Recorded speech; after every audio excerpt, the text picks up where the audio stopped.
And so when I say Chinese, I want you to scream out the nation that's associated with this. For example, if I say Chinese, you're going to say what? China! All right, let's say it with authority. When I say Chinese, you say what? China! All right, that's just a test right there. So here we go. Chinese. China! Russian. Russia! Italian. Italy! German. Germany! Swedish. Sweden! Korean. Korea! Egyptian. Egypt! Nigerian. Nigeria! Black. Exactly. Nothing. Tell him, Pastor. Tell him, Pastor. Black, nothing. Yes. I hope you were able to successfully identify the issue. The lion won't sleep tonight, 'cause we woke now, and we woke now. I said the lion won't sleep tonight, 'cause we woke now, and we woke now. They want us to sell our souls to barter profit, like God's property. It's hard to market, so we steady to aim, keep your eyes on target. 'Cause when you got to drive, yeah, they'd rather you park it. But I don't valet, you ain't getting these keys. I'm keeping closed hands, I'm on bended knee. I'm just a reflection, dealing with 8 sections. Art mixed with life, you can feel the convection. Your lion won't sleep tonight, 'cause we woke now, and we woke now. I said the lion won't sleep tonight,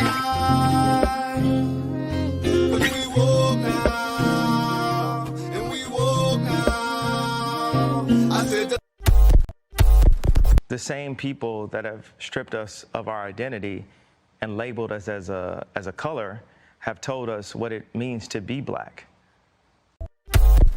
The white man is enacting a story all over the world.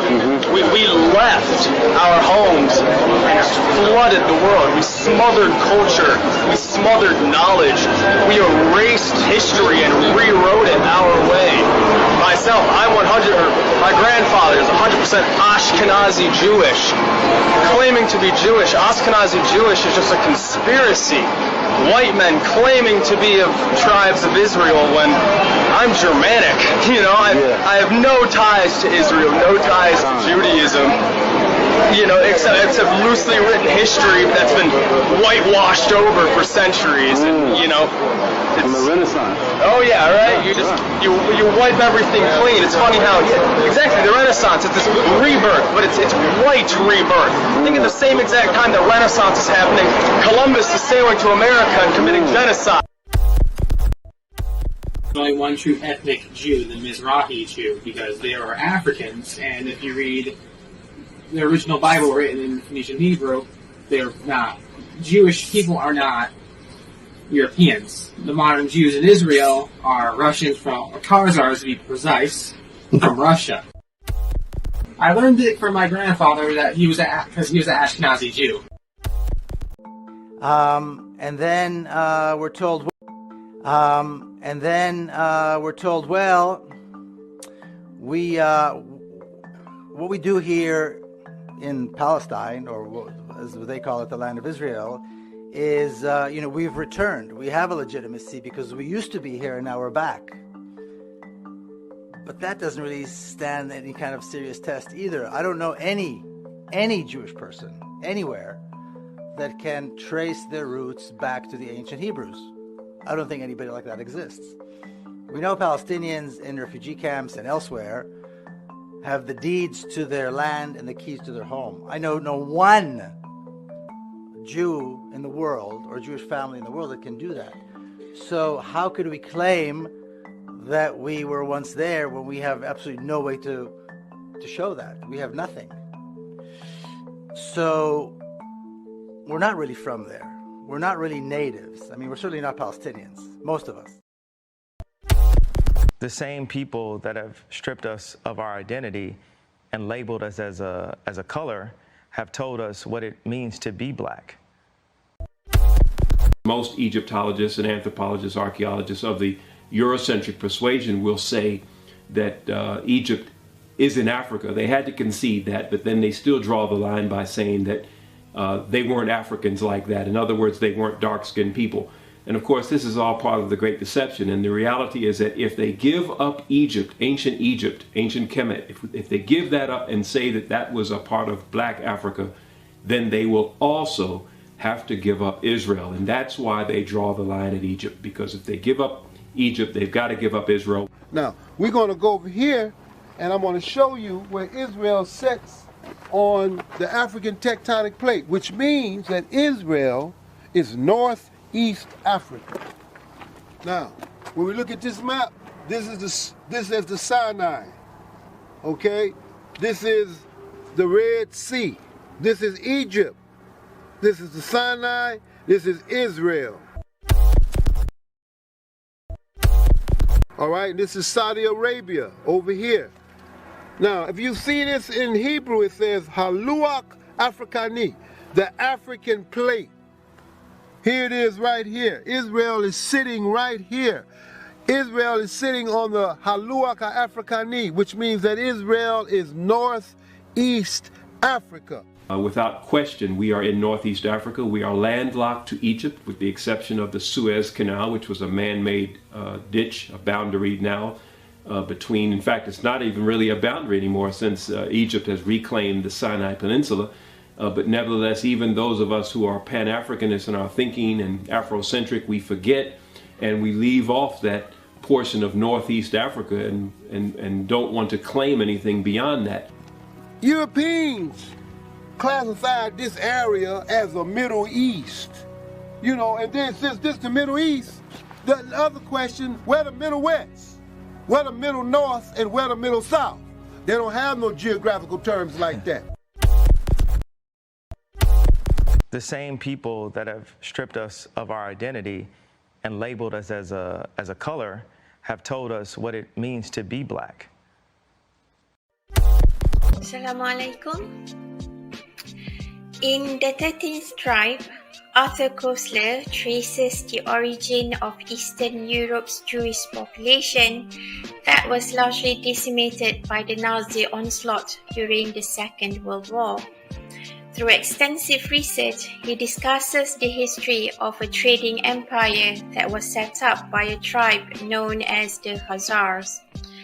The Khazar Empire was located between the expanding power blocks of Christianity and Islam, and the people were converted to Judaism by their king as a way of standing apart from both. The Khazarians and their wealth were dispersed through the countries of Eastern Europe after the collapse of the Khazar Empire. The Khazarians were not a Semitic people, that they called themselves Jews after their conversion to Judaism is as absurd as the Chinese Muslims calling themselves Arabs. Is as absurd as the Chinese Muslims calling themselves Arabs. Is as absurd as the Chinese Muslims calling themselves Arabs. So we're supposed to just be, we're just being told.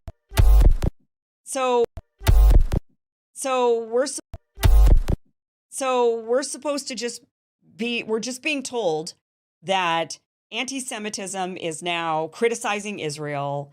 Anti-Semitism is anything they want it to be.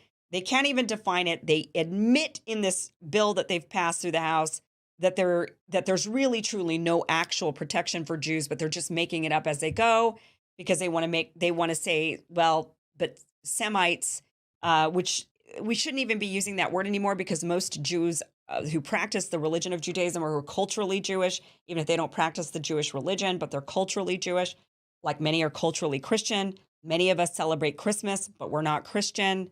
That's cultural Christianity. It is what it is, right? They can't define it. They're putting all these rules on us. We shouldn't even allow them to use the term anti-Semitism. It's not real. Most of these Jews are not Semites. You see, the Bible makes a distinction, Mr. President, between two groups of Jews. One is called the synagogue of Satan. There are two different kinds. And those people, in the latter days, it's called the remnant of God's people, which will be Jewish people. And then there's the synagogue of Satan, and nearly all of your religious deceptions in the latter days, what the Bible speaks, latter days to be 1,000 years, what they call the synagogue of Satan. In other words, they are energized by a supernatural power called the devil. This is what the Bible teaches, whether you believe it or don't believe it. This is the biblical teaching, and this is what I believe. And I believe that they have a strange brilliance about them. They're smart, and they are energized, in my judgment, by a supernatural power. Well, also they do something else. They're not smart. And you see, of course, Hitler didn't. They had a stranglehold on Germany, on the banking of Germany, on everything in Germany, and the media. They had the whole thing, you see. But he went about it wrong. But this stranglehold has got to be broken, or this country is going to go down the drain. And so when he's saying he's coming to redeem, while he would say, redeem Israel, O God, out of all their troubles. First thing they need to be redeemed at, more dangerous than Hamas, more dangerous than Muslim neighbors, are internal, these, and there's another biblical name, these who say they are Jews and are not. I was going to ask you about that in Revelation 3:8, I think. I was going to ask you that question. Does that refer to this time, or can it refer to this time? It can. It's Revelation 3:9. Indeed, I will make those of the synagogue of Satan who say they are Jews and are not, but lie. Yeah. And there's a different application for it. Why, they only killed 6 million Jews. Only 6 million Jews were killed by Hitler. Uncle Sam killed 100 million black people, bringing them here. Yeah.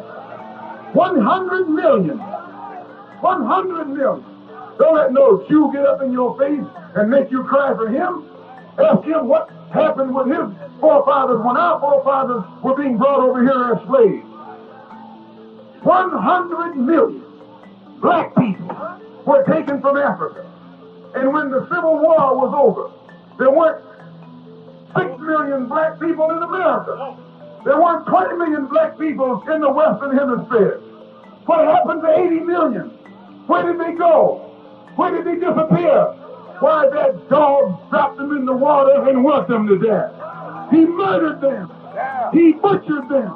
He mutilated them. I mean 80 million of your and my forefathers. And you think that God is going to forgive him for that? No. You might be dumb enough to forgive him for it, but God won't forgive him for it. Genesis chapter 11, verse 10 explains the genealogy of Shem. Shem was a black man in Africa. If you repeat this fact, they can't laugh at you. If you repeat this fact, they can't laugh at you. If you repeat this fact, they can't laugh at you. Want to say peace and blessings to everyone. Want to apologize for my lateness tonight, extremely late. I wanted to go live an hour ago, but I was trying to wait for a simple video to go to basically, in a nutshell, encode. And the video is only like 2 minutes, and it shouldn't have taken as long as it did. And actually, I ended up having to cancel it. Go figure, right? I have a top of the line PC that I use here. So for some reason, I was having difficulties making something work that should work. But in the interim, we will adjust. We will adjust. And I'm going to drop this link inside the comment section. If my cousin is in the building, if you still up, I don't have my phone in front of me to text you to let you know that I am live, but I will post a comment inside the comment section. So let me go ahead and do this here. So family, got a lot to cover. So in the interim, while I am making some adjustments here, doing a couple of things on the fly, I did want to touch on a couple of things before I get into the actual lesson, right? Because there's a reason why you see the title of this lesson, the title of this video is Calculated Manipulation. And yes, you see on your screen an individual who is a world-renowned geneticist. His name is Professor Aaron Elhike, and he is known for his works when it comes to confirming that the Khazarian hypothesis is true. But I want to share a few things with you guys, and something that I know you guys will not be surprised at what I'm going to reveal to you, but I want to reveal it to you. So let me do something real quick. Actually, I see my cousin jumping on. Great. So let me go ahead and bring him on, family, before we get started. Perfect timing. So let me go ahead and bring him on right now. Want to say peace and blessings, cuz. How you doing? Hey, peace and blessings, cuz. Doing well. How about yourself? I'm doing great. Great. Good. Trying to upload or not upload, encode a 2-minute clip that I want to share with the people. And I was just having all kinds of issues for some reason. It was just taking forever to do. And I have my theories on right. Not going to get into all of that, but I do have my theories on some of the things that, sudden interruptions and things that should not take place are happening at inopportune times. So, right. Yeah, I just started here, and pretty much you already know what we're going to get into. And again, people, I call it this video calculated manipulation. And of course, I have Professor or Dr. Elhike, who's did a lot of work when it comes to the works in terms of identifying and raising questions about the validity of the identity of the modern Jewish people, the Jewish community as we know them. So did you want to share anything on that while I go ahead and put this video and upload a half of clip that I have, and another clip I'll just have to stream while we as we go? Well, I think I think we had some observations or questions. I know initially when we took a look at the DNA. I want to call. I guess it was the website that we were using, and just for for the benefit of those who may not be aware of what we're talking about. So, in DNA, there's 23andMe, Ancestry.com, all of the ones that are popular today. Those DNA companies or tests that you do, for the most part, I'm sure they have an assortment of tests that you can take, but for the most part, you're basically comparing your DNA to the DNA of someone else or a group that's around today, right? So your DNA against a contemporary or modern sample of DNA. And basically DNA tests, you're just comparing your DNA to somebody else's DNA. Well, so the other I guess the other offering in the DNA world, and this is kind of relatively new, and that is where you not only can compare your DNA against a modern day group or modern day person, but you can also compare your DNA to an ancient DNA sample. So basically, when you look at like an archaeological site, they're able to go out and they're digging up bones and all these other artifacts. Well, sometimes they're able to extract DNA from from teeth. I think that's or some sort of bone marrow or something like that. But in any event, family, they're able to extract DNA from these ancient relics or samples, and they'll put it into a database. Once they figure out what it is, they'll put it into a database, and then what these companies have done in recent years is that they'll allow you to compare your DNA against these ancient DNA samples, which has been great because over the years you've had populations move and migrate, but when you're able to test and compare your DNA to an ancient DNA sample, well, that kind of cuts through all of the the movement of populations, because now you're able to tested against, what people confirm is a as the Scythian, so to speak, or what people confirm as the ancient, African, so-called African tribe, so to speak. So that's why the DNA test that allows you to test against ancient DNA is great. Well, when we took a look at Dr. Iran's DNA offering, and it was a great, pretty extensive offering, but in his offering, again, keep in mind, family, you're comparing your DNA against somebody else's DNA. And one of the things that I know, Pastor Kelly, we pointed this out, and that was, there was a little concern about the samples that we were comparing our DNA to. Like, for instance, he's offering the ability to say, hey, you can test your DNA against this Judah DNA over here, or test it against this Reuben DNA to see if you're Reuben or if you're associated with Judah. And I know right off the bat when we took a look at it, there were some questions about, well, how do you know that that's Judah, or even there was kind of like a mismatch with the time, like 'cause on the website he pointed out where in the time stream that or timeline that DNA sample came from. And I think for the most part, the timeline that Judah example came from was outside of the time that Judah, the tribe of Judah, was in that area. So that was one of the, kind of like the eyebrow raisers, like, I'm not too sure. We'll just, we'll have to dig into this a little bit further. But go ahead, because I know you're going to go into some of the samples and stuff like that. But that was just like the, some of the discrepancies that we had some problems with.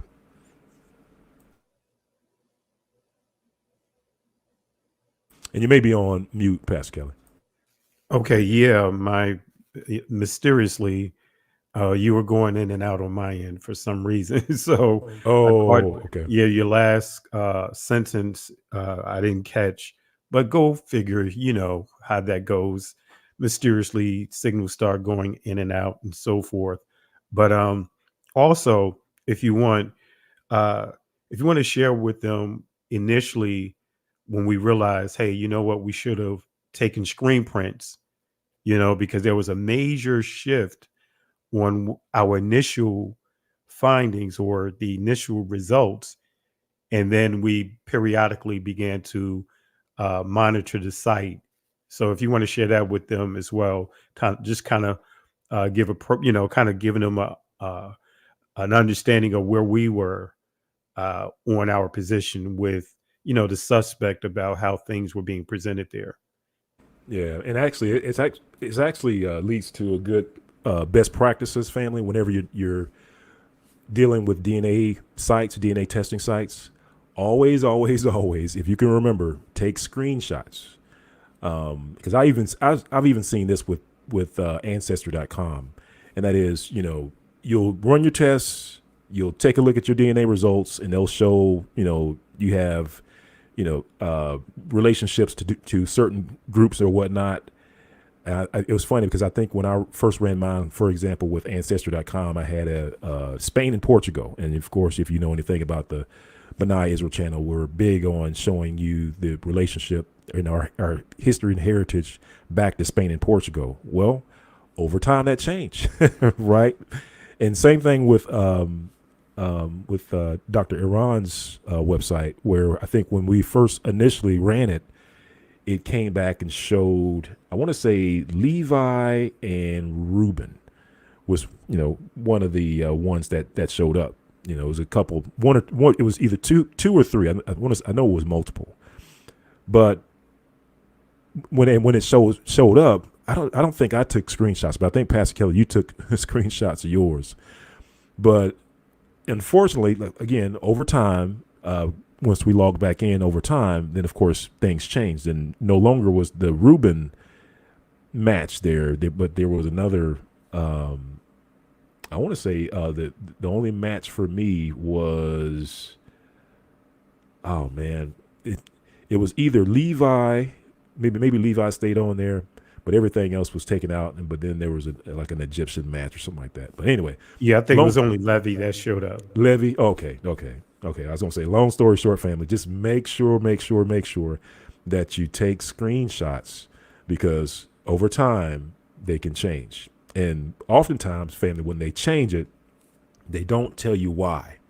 You know, you'll get like a some sort of generic answer or explanation, but they never say, well, you know what? Instead of using this set of source DNA to compare your DNA to, we use this set. You know, that sort of thing. So that sort of detailed information is left out, and unfortunately, you know, it does kind of leave the authenticity of the tests in question when folks start doing that stuff, right? And they don't show you what they're doing in the background. Absolutely. And one of the things that, and we're going to show you, what I did was in this presentation, I highlighted my last interaction with him, and I have to put the final response from him to me, because I noted a number of questions that I had concerns. And keep in mind, family, we really don't do a lot of talking or sharing with you guys on what we do, have done for a living, right? And one of my specialties is data analytics, right? That's the buzzword now, you know. And so you name it, from reports, crystal reporting, reporting services, Microsoft, and of course now you have Power BI. That is kind of like the buzz now. And so you name it, from being Oracle developer, dealing with PL SQL, from Microsoft SQL to MySQL, you name it, I've done it. From writing advanced, stored procedures and queries, triggers, the whole nine. So I've been dealing with data for a very long time. One of the things that is part of my background, from application development to network architect, engineering, you name it, we've done it. And Benea, his resume is full, very full, and he also has a couple of patents out there as well. So just to let you guys know, we're not entry level to this. And so when we look at sites, you know, immediately certain things stand out. And for us, we were looking at the data analytics portion of it. That's what really stood out for me, is questioning his measures, his measurables, you know, and how he created his baselines on there. Now, I want to make it clear in terms of the DNA. Now, I have never been one that said that we need DNA to approve of who we are. For starters, this has always been something that was handed down in my family, knowing that our family, knowing that we are descendants of Israel. And, you know, that's never been a question about who I am, you know, all the way down to understanding the church down in Savannah, Georgia. But how I got involved with the DNA side was, there was some Christian apologists who asked Bishop Majors, William Brown rather, and myself, on when we were strictly on Facebook and we were doing a lot of work going up and down the coast, asked us to prove it with the DNA, right? So we was like, okay, we'll see what the DNA says. And we did the DNA test. We did multiple, and each one came back. One of them are no longer up now, called, I believe it was DNA Tribes. I still have the results from that. And it stated that we both are, of course, you used the word Jew, but it stated that we are connected to the ancient people, and it lists a number of tribes there on the list there. So when we did that, you know, and confirmed it with that, as well as 23andMe shared that I'm connected to the Igbo in my results. So when we did that, all of a sudden, you know, the approach began to change. Like, you can't trust DNA, you know. And then, of course, GEDmatch came out. We did the GEDmatch, for us uploaded our results from Ancestry.com to N23andMe there. And that's when we saw the connection to the Lemba. And you guys already know about the Lemba, and we'll touch on that briefly. So Then, of course, my true ancestry. Vinay, you did a full in-depth video showing how to navigate through that.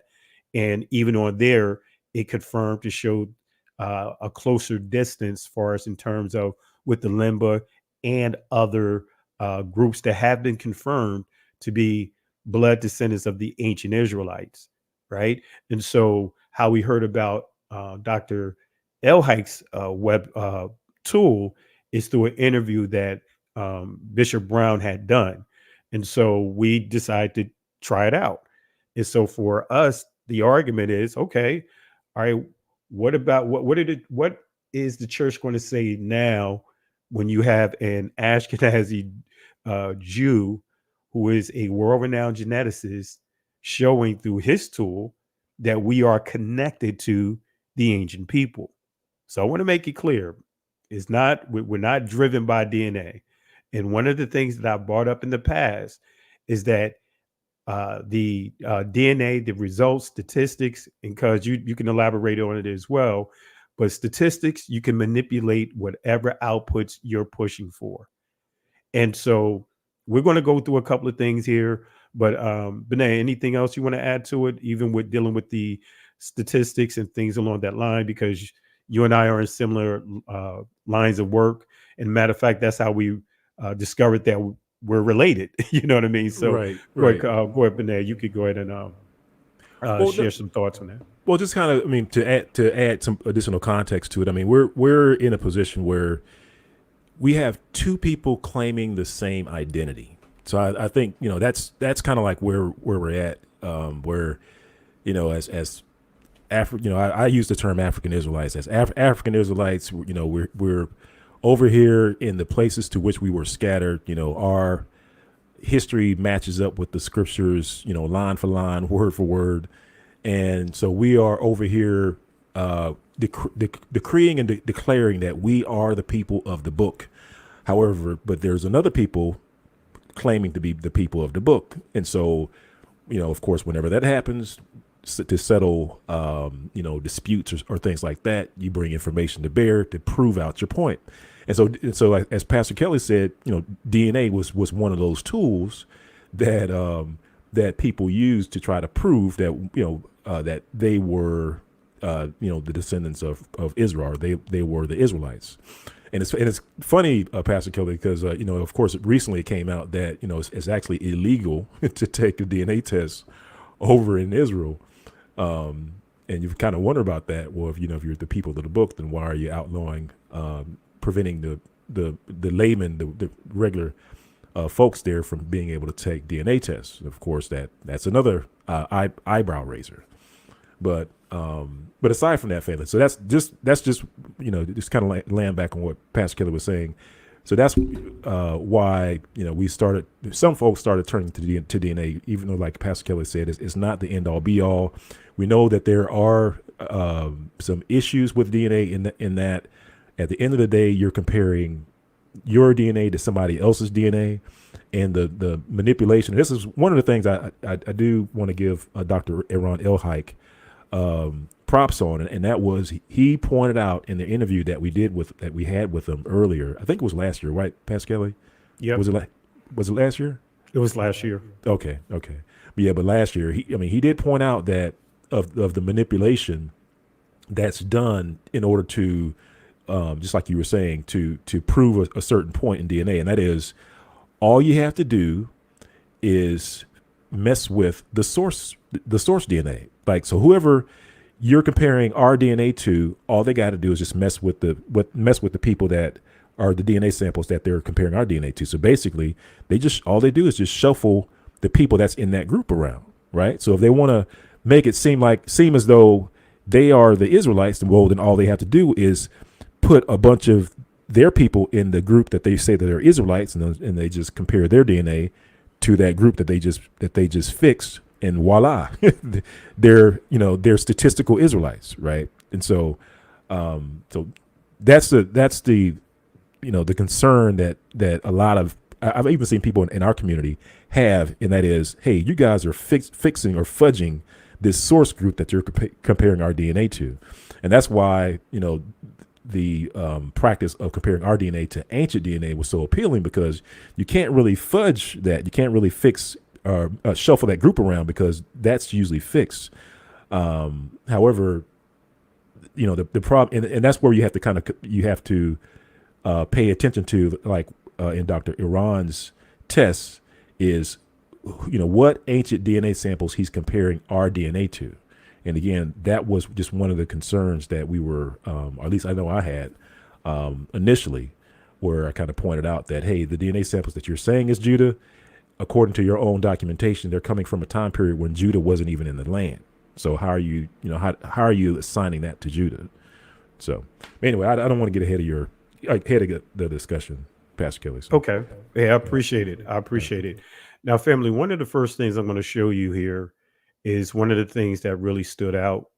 It's a number of things, but this is one of the things that stood out. And I know some of you guys may post in the comment section that, hey, that's why you're not sharing your blood samples and all this other stuff with these sites. Guess what, family? From the time that you're born, your DNA, your blood sample, all of those things are already recorded. So I just want to be clear on that. It's in a database. Every year you go to your doctor's office, what's the first thing they do? They draw blood, especially when you do a yearly physical. So your DNA is out there. All right. So no matter how you want to phrase it, your information is already out there. Everything is stored in a database, especially if you guys have, let's just say you have Easy Pass. Guess what, family? Easy Pass stores every time your vehicle is scanned into a database. So I just want to make sure you understand that your information is already out there, period. You just can't get away from it. So whether you agree or disagree, that's cool. You are entitled to that. That is your right. All right. So, but I just want to give clarity on that.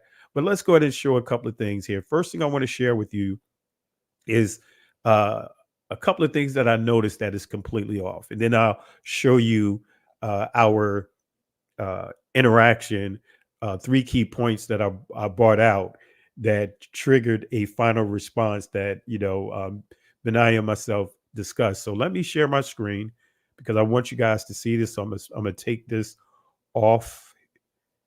Right. Let me take this off. And I went on and logged into the site. Right. And I just want to share one area of the tool that really caused, a number of questions. I mean, I really decided a little while back, it's like, let me just go through this entire site. Let me just click here, do some clicks. Let me just see what the results going to come back with. All right. So you was going to say something on Benaya? Oh, I was just going to say, you might want to obfuscate some of the data on there. I know, depending on what screen you click on, sometimes it shows a little too much, but depends on. Yeah, I'm looking at it right now, so it don't show it right. Oh, okay. I remember the initial one; it showed the my personal, went real personal with that. So I'm on the screen where you just click on the actual tribes. Okay, gotcha. All right, so let me go ahead and go there right now. Let me share that screen for you guys, and let me stop sharing this screen and let me share another. But thanks for the reminder, Benaya, because you got a lot of people online. Oh yeah. We dealing with data. We always have to personal data. We always have to obfuscate it. And, take out the personal stuff. So yeah. All right. Can you see my screen? Yeah, looks good. So I want to zoom in just to kind of. Is that you good right there? All right. So family. So let's go into the view my results. Right when I click on Judah. Let's see what it says. So if we scroll down, right, and I'm going to highlight some additional things on it, but I just want to focus on Judah, right? So you notice here, it shows 6 individuals, right? So what it says here, NECA, it has me at 27% for this person, 16% for this person, and so forth, all right? So this is Judah. So what this is saying is my highest connection is with NECA, 27%. But what it does is it averages these 6 individuals out, and this is where you get the 10% average. Okay. Now, one of the things I want to highlight here is that when you actually do the numbers here, do the math here, it actually comes to like 10.83%, right? And why is that important? Well, this measure rounds off to the lowest whole number, the next whole number, the lower number, right? You guys already know if it's 0.5 and above, it's supposed to round off to the next nearest number upwards. All right. But this one goes downwards. All right. So technically this should be 11%, the average. But anyway, he rounds it off to the next lowest number, right? Instead of higher. How does that impact? Well, let's just say if he has this set that if you're 3% and under, it doesn't really show anything. But what if yours come up 3.8%? Then because of how he this measure that he put that they designed here or that he put in place, then you're not going to get any results. Okay, but on Judah, it highlights NECA, right? And so if I click on NECA, right, and it says learn more. So when you click on NECA, it sounds like a play of words, right? NECA, nigga. Anyway, so all right. So when you go here, it says continent Asia. Go figure. Doesn't say Africa, right? But it says Asia. Archaeological site Bethlehem. Then you see the country Jordan. All right, male, and it gives the maternal, as we see here, the K1, but it shows here E1B1. Okay, and so when you see that, it's like, okay, E1B1. All right, that lines up with my Y, right, haplogroup, and so when you look at this on the surface, it's like, okay, all right, I see where you're going at here. This is one of the key things that stood out too. It says Israelite 50%, Neolithic Southeast Africa 43%. So it's like, okay, so you see that for NECA, right? And if you scroll back up, or actually let me go back to the main results. All right, so we see NECA, right? 27%. But let's go to the next one in line. All right. Eli Yashiv. All right. Let's see what it says here. All right. So if we go to the individual results, we'll see E1B1. All right. You scroll down, pretty much it's giving you 59%, right? Israelite, 37% Neolithic Southeast Africans. Okay. So it's like, okay, all right. So far it's confirming E1B1. Let me see. It's another one here. Let me see if it's anyone outside of the E. Probably fixed it. Yeah. All right. This is a female, so I'm not going to deal with the maternal. Yeah. All right. Let's see here. I know it was one of them. I can't remember which one. Well, I'm appreciating the date on it. I mean, it's like it says 3,000. 3,000. See how the time step on that one says 8,000. Yeah. Israel wasn't in there at 8,805, 8,050. And family, look at this haplogroup. You have T1. Now, I've heard of J. I've heard of course, we all know E. We know we've heard of R. You heard of I, but I never heard of T. I was like, what is T? You know what I mean? But I'm just sharing with you guys the different results here. But this is for Judah. I think this is the only one under Judah that's off here. But I think the rest of them still lines up with Let me make sure here. If we go to Judah, yeah, E1, this one just says E1B, doesn't have E1B1, but it still falls up under that E. All right. So, all right, on the surface, it may say, hey, no big deal, right? But let's go down here to the breakdown here. Israelites, 74%, Neolithic, Southeast African, 11%. So each one of the individuals we clicked on, it seemed to be 60% and higher for Israelites and Neolithic Southeast Africans.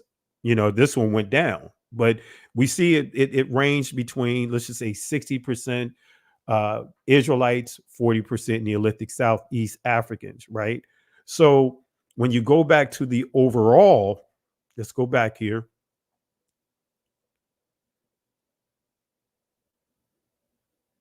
I think it has it here. Notice what it says here. Neolithic Southeast Africans, 96.2%. Israelites, 0.6%. What is the measure? That measure makes absolutely no sense. If we clicked on each individual, and each individual says that on an average was 60% Israel, and it says that my DNA matched these individuals, right? How is it just 0.6%? All right. That was one of my questions. All right. So I just wanted to share that with you. And let's see here. I think you mentioned Simeon, right? This is another one. This is one that raised questions. Actually, before I go to Simeon, let's go to and this is the real thing that really posed even more questions, right? When it says view the history, or actually view, which one is it? View population wide results. So when you click on this here, right? So you go down here, it's like, okay, it takes your highest result of that particular group. And as you see here, me, 27%. All right. You see the Yemen Jews saying that 49%, just giving different groups that ties into their average, right, for this particular individual. But then when we go to Turkey and I look at Ashkenazi Jews, it shows 38%. That is a major red flag. Why? Because going back to the Khazarian hypothesis, that he proved that it wasn't just a hypothesis. Am I right, Benaya? Right. Yeah. I mean, that was the I want to say the controversy of his work, but it was an excellent work in my opinion, where he proved that the origin of the Ashkenazi, and then he was actually proven right years later when that it was an additional DNA study. I think you showed this one on your channel as well, Pastor Kelly, where the DNA study that was also in multiple mainstream publications, where it showed that the origins of the or the progenitors of the present day Ashkenazi population can be traced back to I think it's like 300 or so people in Italy, somewhere in Italy. So and within that group, they broke it down to basically this origin group can be separated into two groups. One was whose territory was somewhere over in the Caucasus, or I guess at the time they kept calling it East Russia or East Russian or something like that, or East European, and then the other was over in the Middle East, but more towards Iraq and Iran. Yeah. And I went to Simeon, right? Here's another one that says 5%, right? It just says a 5% connection. But when I went to Simeon, go ahead, cuz. Well, I was gonna say, if you click on one of those and then click on the individual, learn more. Yeah, that's what I was going to go there. Okay, so at the very bottom, there's I missed it before, but there's a map of where that sample came from. Okay, yeah. Yeah, so they're saying that one came from for some of these they weren't even in the same area, but that one they're claiming it came from that area. Let me see. It is one. I think one of these. I think it's this one that did come up with an R.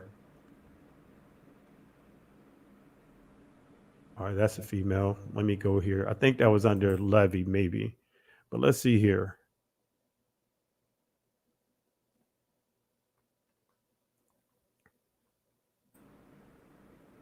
All right, that one came up, J. Yeah, J2. And that's one of the things that J2 was one of the source groups for present day Ashkenazi.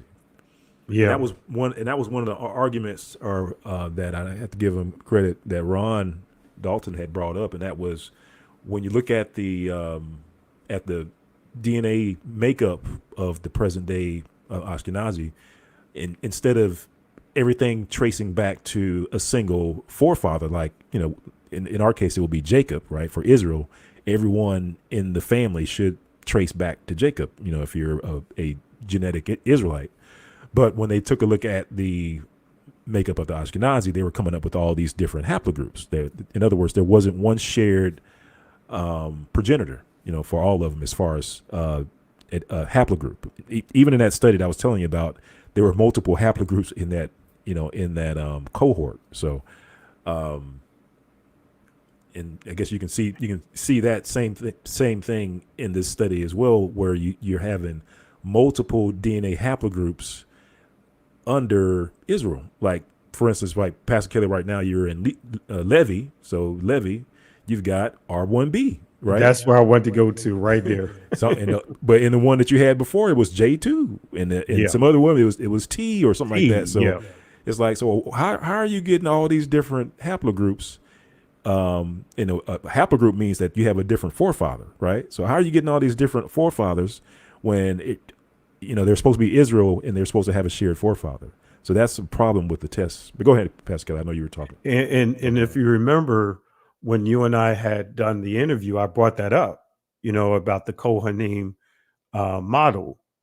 And I actually bring that up in my interaction with Dr. Elhaik, right? My concerns in that regards, because this right here is a red flag, right? It's like, wait a minute. So how is it that that he's stating that they have that connection with these people, these cadavers, so to speak, from this region, right? So that's what really triggered conversation that triggered me to send a response to him. All right. So again, family, that's why the name of this is titled, what did I title it?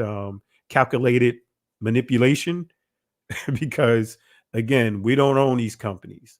And so things have been changing on this site. I noticed how initially my Levites, right, Levy was ranging, started off initially like 15%. And last time I saw it was 10%. Now it's I think it went to 5%, been hovering between 5 and 10%. So what are they doing on his end in terms of the adjustments? What is the measures? And I shared with you a contradiction in the measures, just even when he tried to break down the comparison of the Southeast Africa Neolithic.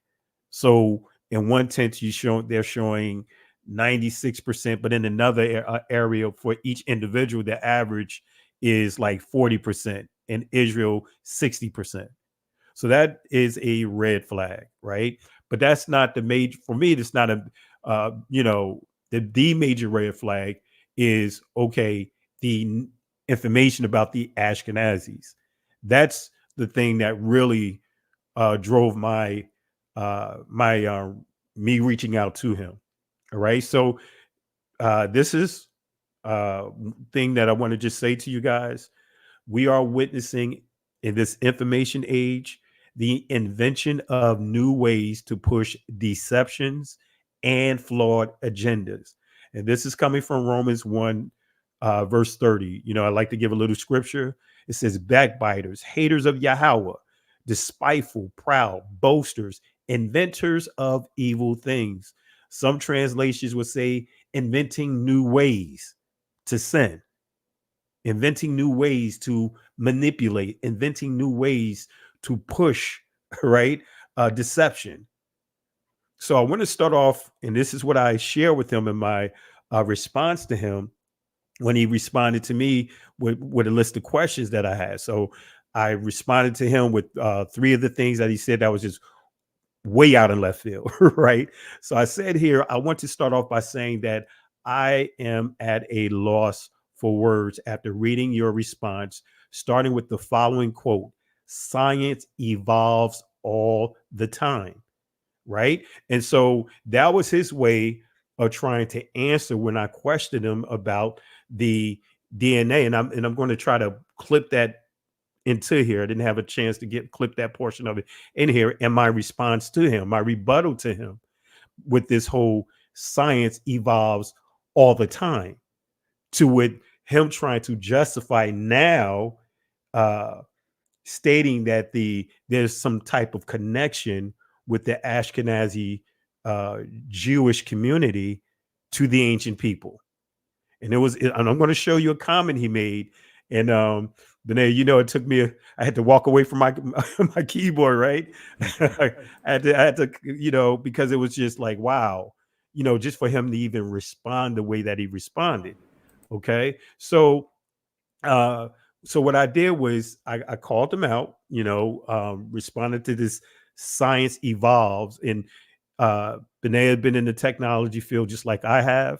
And that's one of the flaws that I saw with this whole DNA thing, is that, technology change. And really in 1948 is where you see a major shift with the DNA technology. Go figure, right?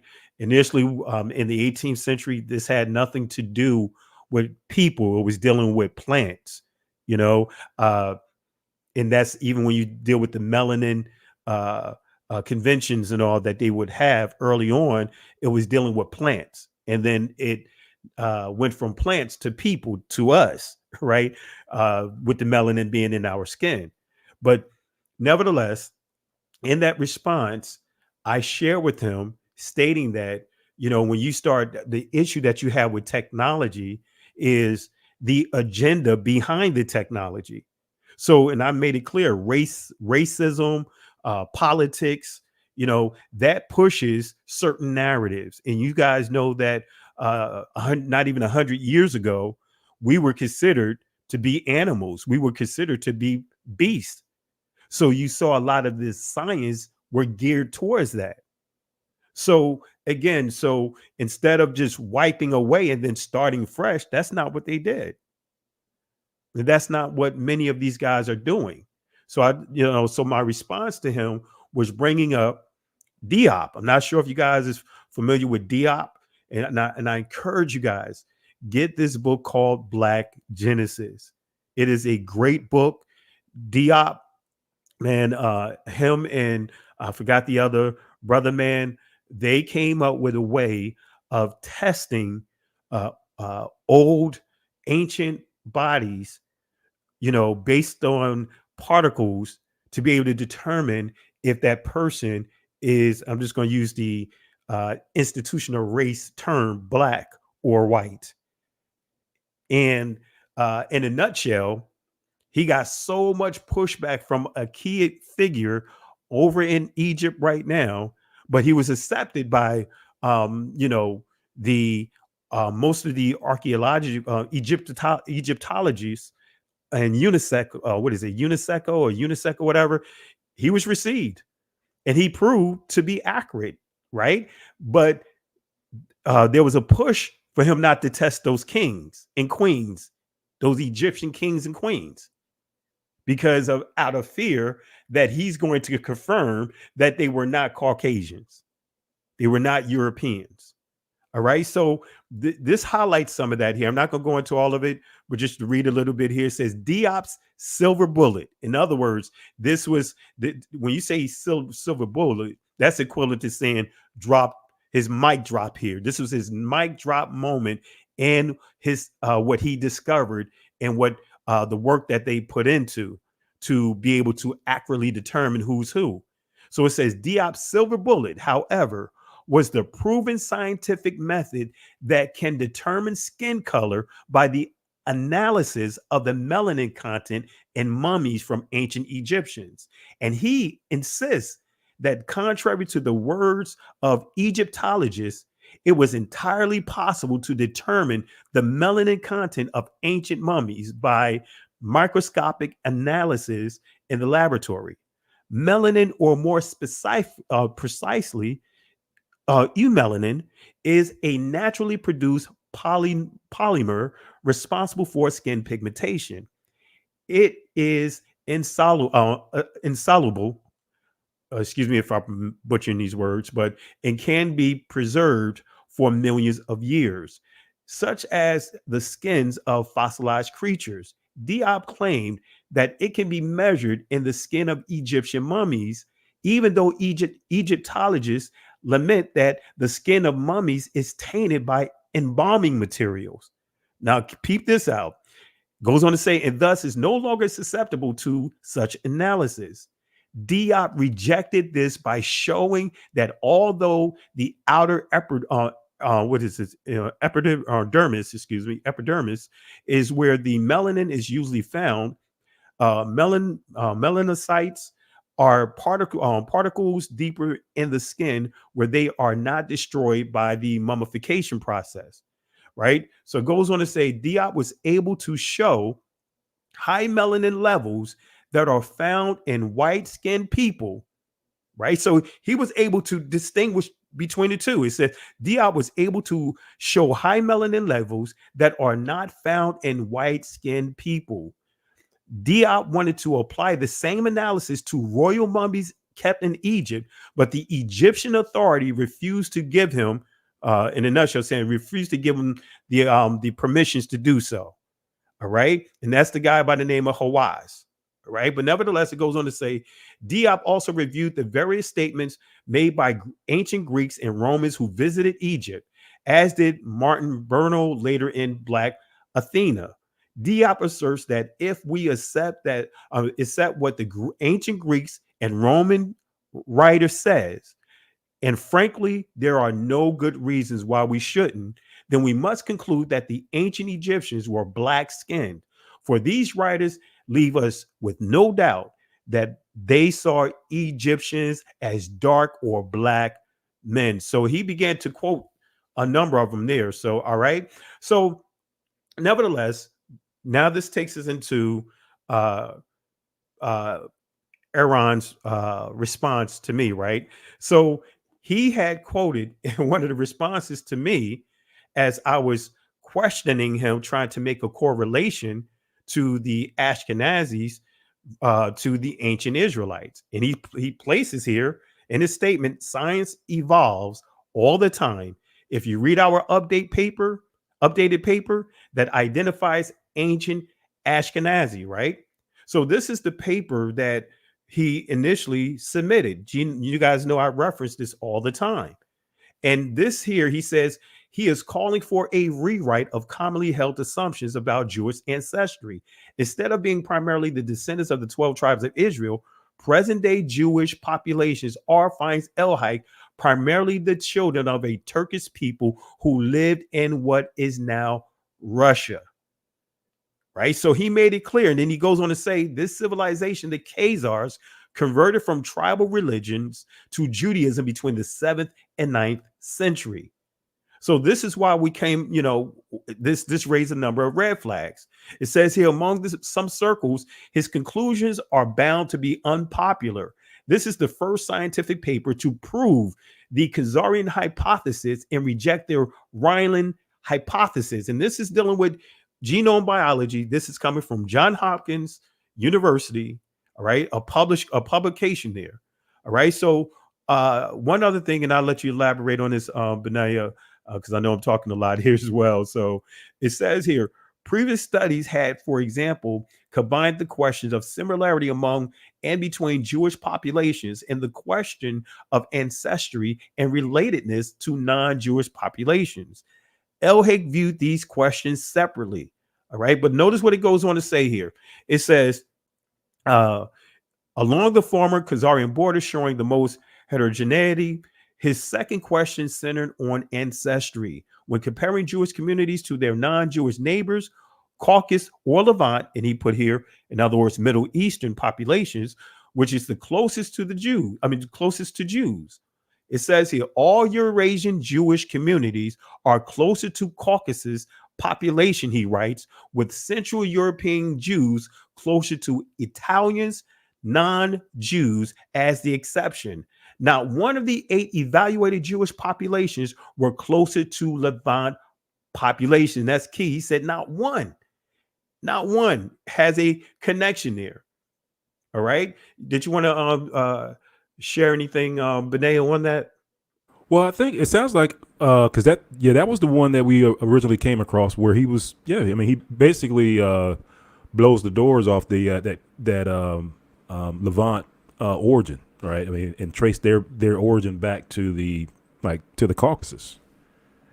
So and that was in I actually have the article pulled up, but that goes back to that article that you had shared. If not earlier this year, it may have been last year, where it talked about the Ashkenazi founder event, and then it says it predates the 14th century, and of course in that one, that DNA study, it shows that the group goes back to what they call Eastern Europe or the Caucasus. So, but I do have slides to reinforce that point, but I'll wait on you, Pastor Kelly.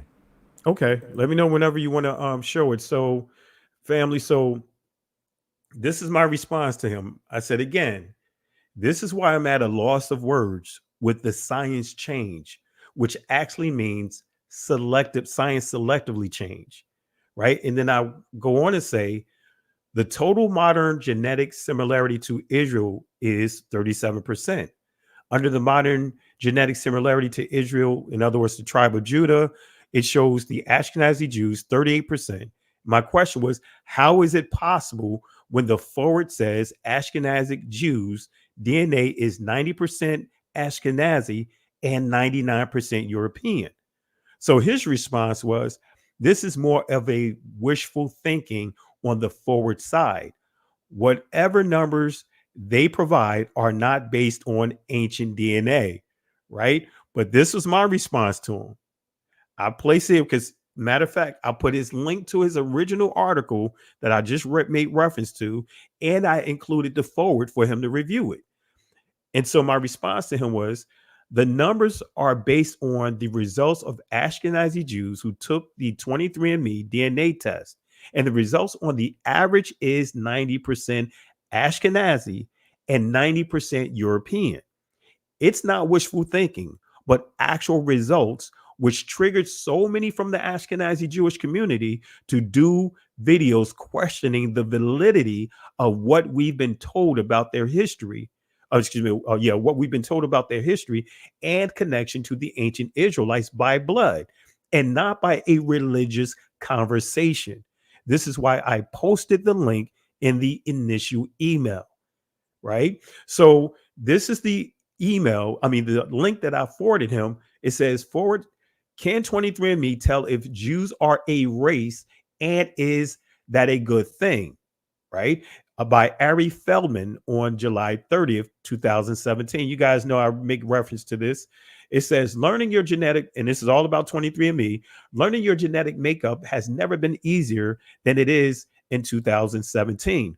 For less than the cost of a doctor's visit, some peoples are trying to use the service to try to find out or what to extent they're Jewish. So this is addressing I guess a big issue that would start brewing among their community is that the younger generation they're going on 23andMe. And guess what? 23andMe was pressured by the Jewish community, with legal actions to no longer list Khazari there. They'll have European, and I'm going to show a clip here as we continue in this video, as we progress here, how someone stated, and you guys know I showed the clip, stated that, hey, he's 100% European. He's like 90-some% Ashkenazi, taking his 23andMe DNA test. But nevertheless, it goes on to say here, buyers of mail order gene testing kits do get solid information from them. They learn where their ancestors were living 9 generations ago. Some have even found living but long lost family members. The danger, expert says, is that in relying on these kits to learn more about their genes, users are perpetuating the notion that Jews are a race, a concept they say has no scientific basis. So guess what? What do you hear today?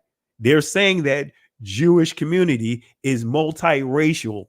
Some is going as far as saying Jews is a race. But you see here, this is a Jewish publication saying that, hey, agreeing that, hey, Jews is not a race. The legal system here agrees with that too. So this is just coming from the anthropologist by the name of R.G. Smatley, pbs.org. But this is what she says here. Contemporary scholars agree that race was a recent invention and that it was essentially a folk idea, not a product of scientific research and discovery. This is not new to anthropologists, but I want to get to a key point. Going back to this article here, right? Let me fast forward a little bit. All right, let me fast forward. I want to get to a key point here in this article, and then Benay, if you want to jump in, feel free to do so. So this again is based off of 23andMe. It says Ashkenazic Jews often find themselves in the peculiar situation of being 90% Ashkenazi Jewish and 99% European. Sephardic Jews may be told that they are mostly Middle Eastern and North African and less than 10% Ashkenazic. But nevertheless, this blogger here, I'm not going to mention his name, you guys see it on the screen, said he brought a kid from 23andMe, even though his family insists they're exclusively Jewish. He thought there was a possibility that he had some non-Jewish ancestry. I was curious because you never know, says Schaffman. Family stories are just stories. Schaffman, who learned that he is 99.8% Ashkenazic Jews, said that the test hasn't made much of a difference on the sense of his Jewish identity. Judaism really informed who I am and my values and my worldview. And he goes on to say, he says, hasn't made me more or less Jewy at all. And he says here, he says he's Jewy and he is white, right? And he goes on to say here, I get all the benefits of white privilege, he acknowledged. So, but now I'm gonna play a quick clip for the people, and then you guys can go ahead and jump in. I mean, you could go ahead and jump in if you want to add some additional information to this before I go to my next point. But here's a clip, family, of someone stating his results of 23andMe. And as Benea pointed out, and I'll bring up the article as well, that DNA testing is banned in terms of going up and just going to 23andMe and these sites is banned in Israel. You have to have a court order in order to have a DNA test. All right. So let me just share a clip right here. Where is it? All right, here it is. I was told welcome home because I'm Jewish. Every single person who's Jewish that steps off the plane, especially for their first time in Israel, is told welcome home. Let's just sit with that for a second. This right here, this is my actual ancestry. I am 88% Ashkenazi Jewish, and none of my ancestors are from the Middle East. So you heard he says 88% Ashkenazi, none of his ancestors. Didn't say 1, 2. He said none of his ancestors. And I have other videos. I just don't have the clip on here. But if you go back and look at some of my older videos over the past 6 to 7 months, you'll see that I showed a number of clips of, Jewish, European Jews, young guys and young girls saying that, women rather, stating that their DNA, there's no alignment, there's no connection, and some of them are even higher. All right. So you have at it, cuz you got the floor. Let me go in and share your screen. I see your presentation here. Thank you. And I'll So just to land back on what you were saying, Pastor Kelly. And actually, let me see if I can, if it'll still share if I go full screen, presentation mode. Is it still showing miniature or is it showing presentation mode? It's showing presentation mode. Okay, good. So, family, just to reiterate what was just said. So, in the video clip, you were saying that the guy ran his DNA test, came back European. Why is it coming back European? Well, this is why, family. So, what you're looking at the screen, family, this is the DNA test that Pastor Kelly shared earlier on his channel. I shared it as well afterwards. And again, you can see here where it says, Ashkenazi founder event, kind of mentioned this a couple of times already. But just to show you, family, that, here is, the founder groups for the Ashkenazi according to this study. But the main thing I want to show you, family, is this. And this is when you look at the data behind the study. So what you're looking at, this is a table showing you the actual samples of the study. So in the study, when they said that, hey, these, when we look at the founder group of the Ashkenazi, half of them, one group comes from they said one group comes from East Europe, and one group comes from the Iran type area. This is the data behind that. And so you'll see I have a couple of samples highlighted, R1B1, and you'll see a bunch of letters and numbers after that, right? Well, those letters and numbers, that's what we call a haplogroup, right? And the thing about science, family, is that we know where these haplogroups originate from. So I have the R1B1A haplogroup highlighted in green. And just to show you that, and this is kind of like how the truth of who people are is obfuscated or if it's hidden, and that is, they often change these numbers over time, or these designations over time. Like at one point it might say R1B1A 1B, and you'll see a little asterisk here, but then after a while they'll just change it again to M269. Like M269 is, I believe, is the contemporary name for it. But either way, family, it's talking about, I just wanted to show you that it's talking about the same group, right? It might have a bunch of different numbers behind it, letters behind it. It's still M269, R1B1A. And to reiterate the point that was made in the video, so this is where you can see M269 or that R1B1A, where it says more than 100 million European men carry M269. So over in Europe, a whole bunch of folks have this M269 haplogroup. They belong to that lineage, that family, right? And then if you read the second highlighted line, it says M269 is most common in Western Europe, reaching frequencies of 90%. So remember, that guy in the video said, I'm 90% European. Well, that's because 90% are M269. That's why.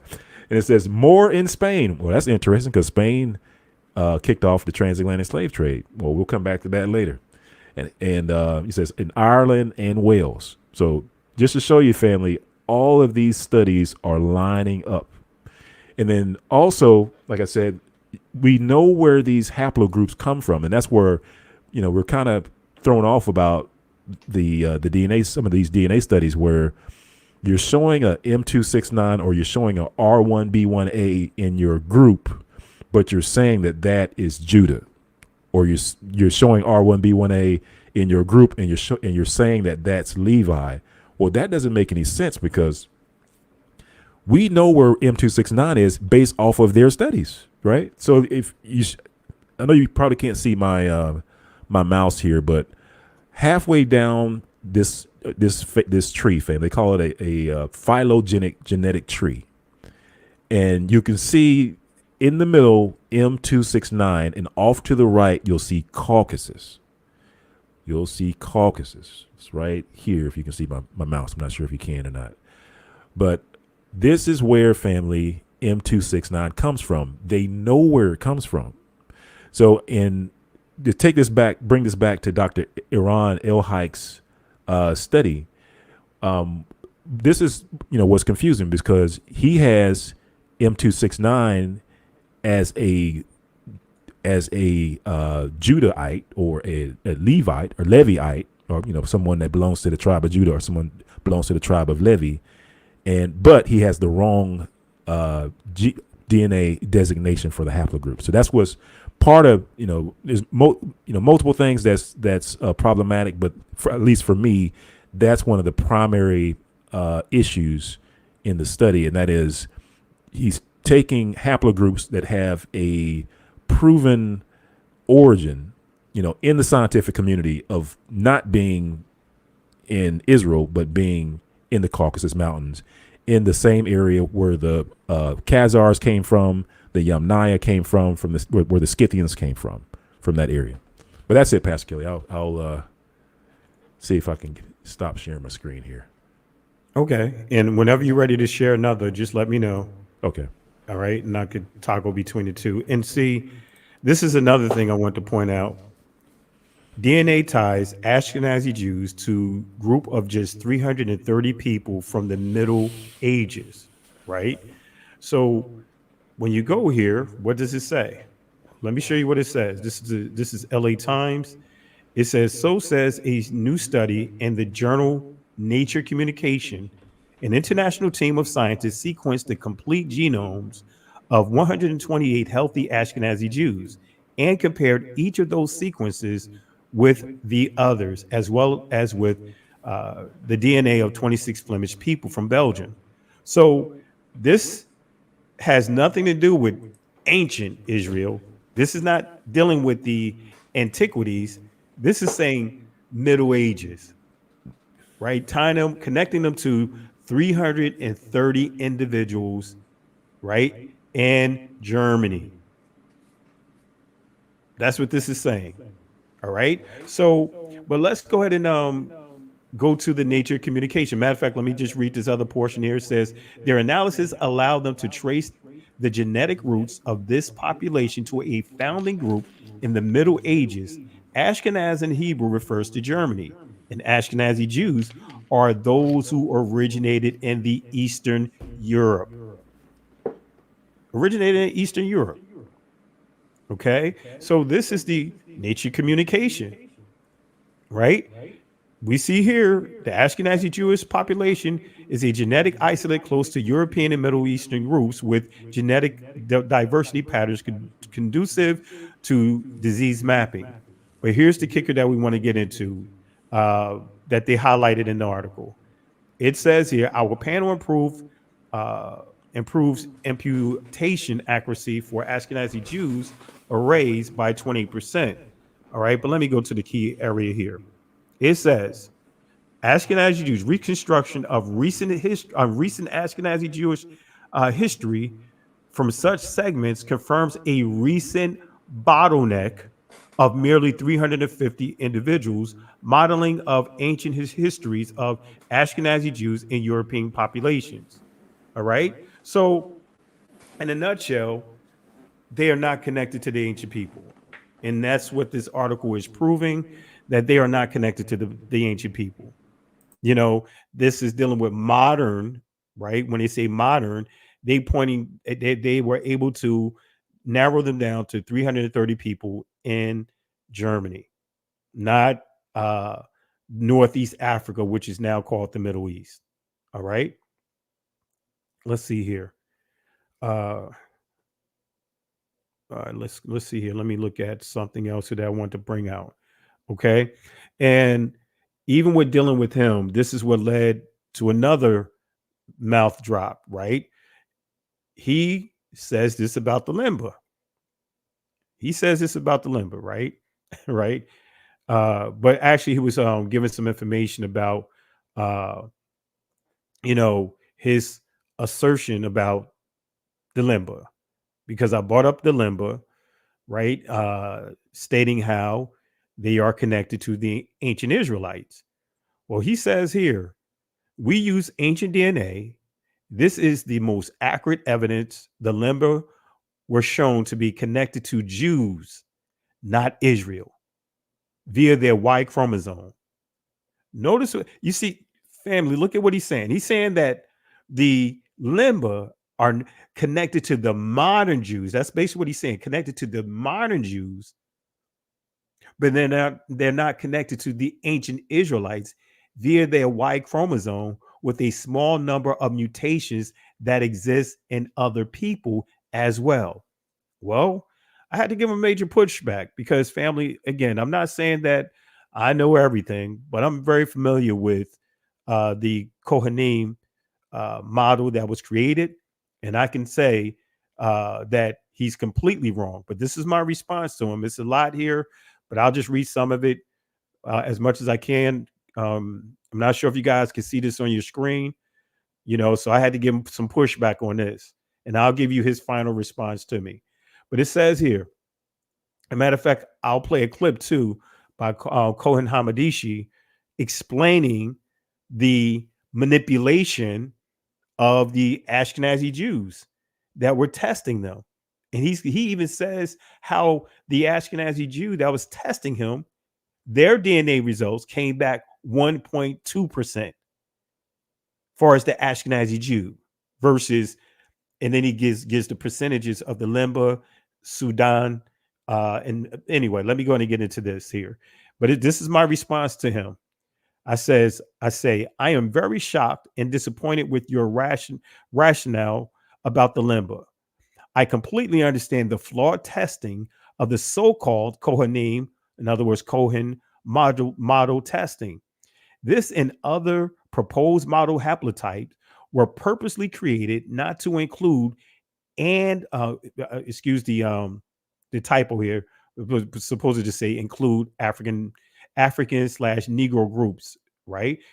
This so-called sample Levites in 2003 were from Austria-Hungary, Belarus, France, Germany, Lithuania, Netherlands, Poland, Romania, and Russia, who supposedly split into two groups, a Western, which includes France, the Netherlands, and Germany, and the Eastern group, which includes the others.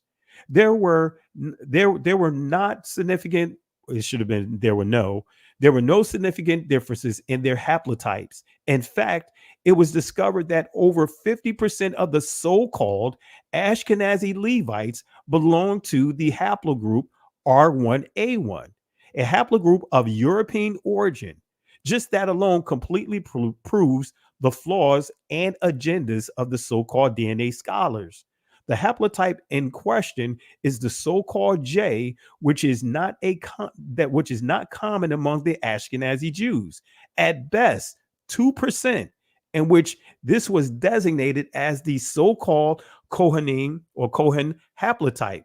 The Lemba came forward to Tudor Parfit, stating that they are the original Jews, meaning that they are descendants of the ancient Israelites and have the oral traditions that provided proof.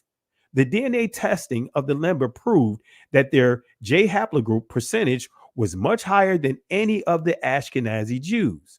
Initially, the results came back 24%. The Ashkenazi administrators of the test made a number of adjustments to the test, tested them again after each adjustment, and the results increased to 48%, then to 70%. The J and E supposedly points to Northeast Africa, Levant origins, but I've noticed that the E haplotype is being pushed further away from that area. And then I put a quote here from Khazaria.com. R1b, common in Western Europe, is also found in this project subclades like, and it just gives you the R, just to what Benea pointed out, and it gives you some different additional information. But it says here, notice what it says here. It says less common haplogroups. Let me zoom in. This is what I put here. Less common haplogroups that members have, including, and this dealing with these people, and this is Kazari.com, among others, E1B1, right? You see that's not common among them. G2, I, J, Q, and then it go right. So that is not a popular haplogroup, J or and E, and then it goes on to say E and J haplogroups have Middle Eastern origins, while Q may have originated in, and that's given Asia, Siberia, and so forth. So I gave them this link, because family, that's why I say sources is everything. We can't just put information out there and not give the sources. And you guys know that have been following me for a long time. I've been sharing this for years on top of years. It's just that I'm not one that do a lot of discussion on the DNA side of things. I go in other directions, other areas, but I can talk about this. All right. So I go on to say my point, like many flawed testing and sampling like this, instead of placing them into tombstone, now, because you know what tombstone is, but for those that are not familiar with the term tombstone, that is the technical term for like retiring, whether it's a server, whether it's an application, whether it's a form of technology. In other words, when you say you're tombstoning something, in a nutshell, it's obsolete.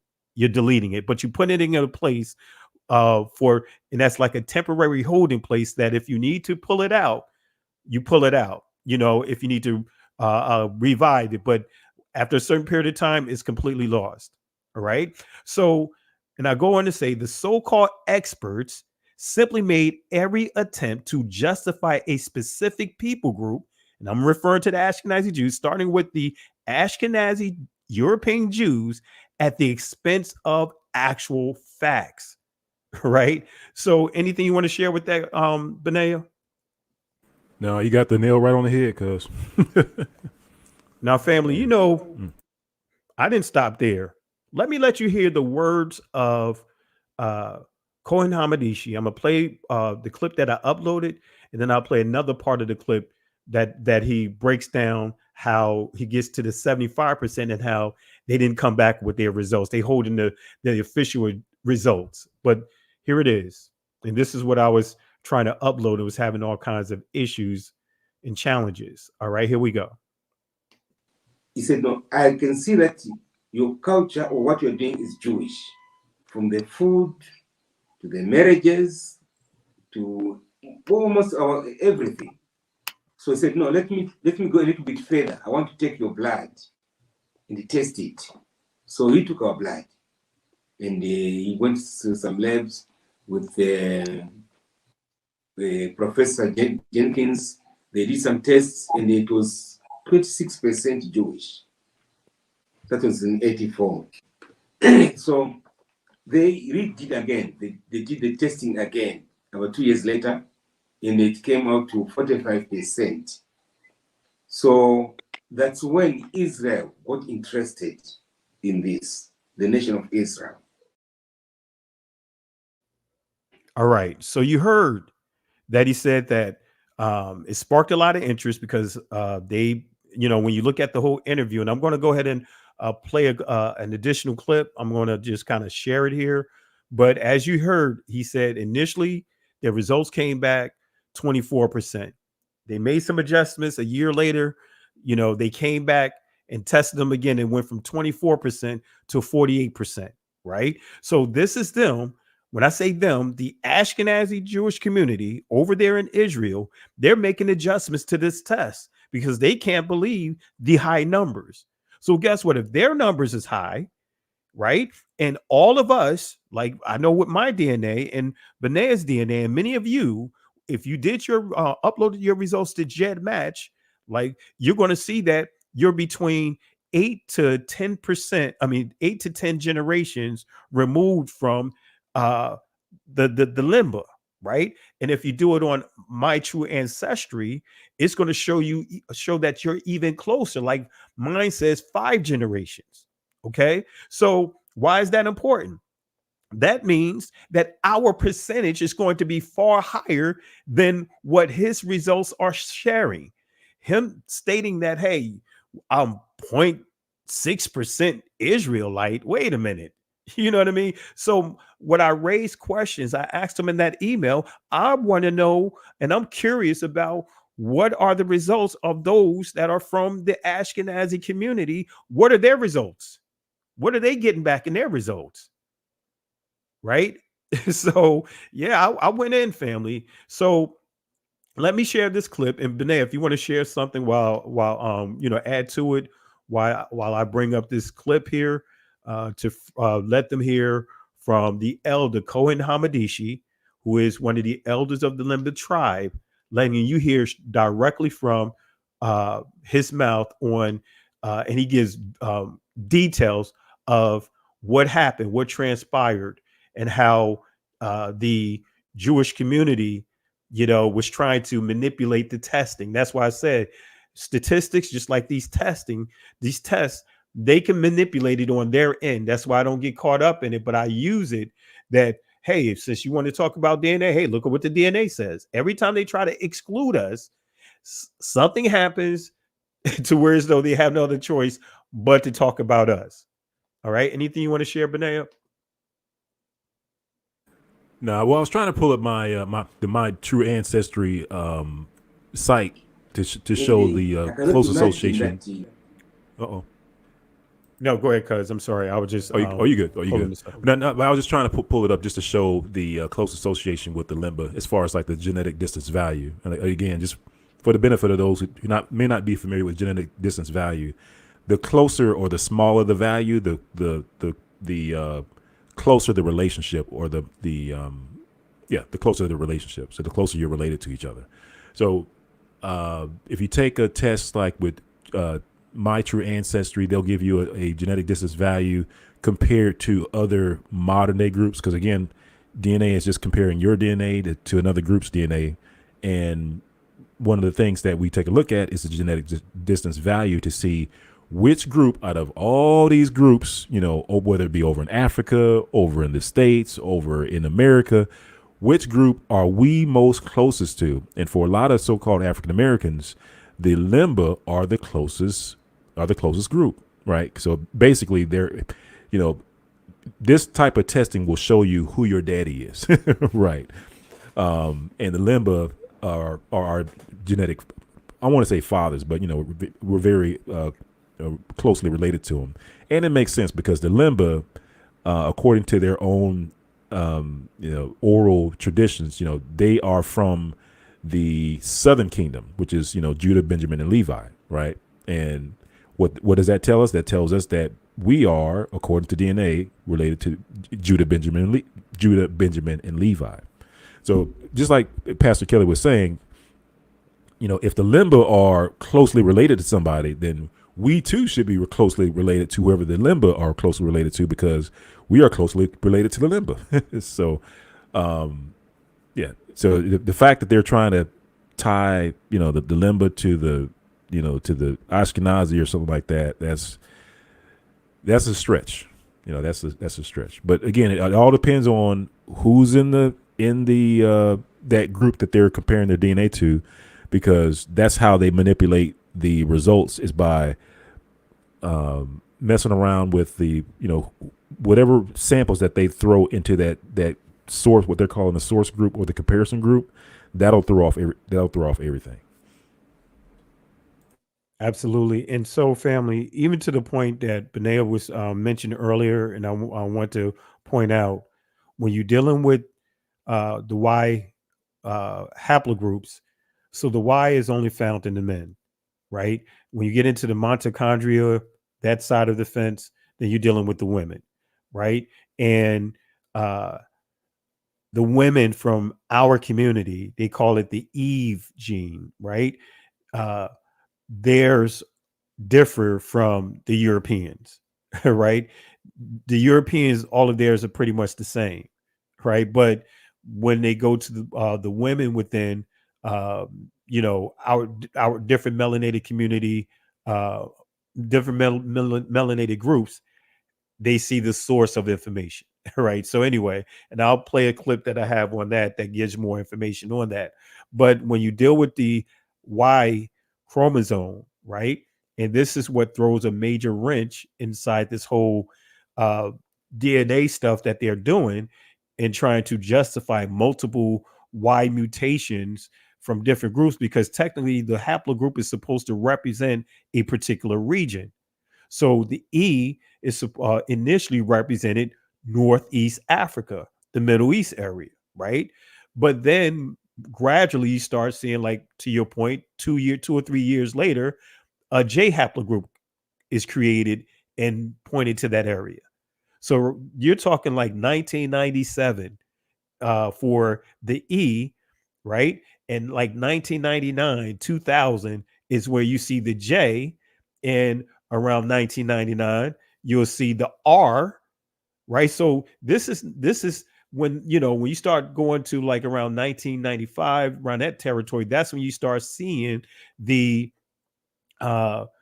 these different haplogroups coming up. And that's what you also see when I'm going to show you when they discovered, when I say they, a group of geneticists discovered the Eve gene, right? But then, of course, when you get certain powers that be start getting involved in this, they start trying to, when I say they, those groups start trying to use this to try to justify a certain specific group of people. And we're exposing the contradictions here.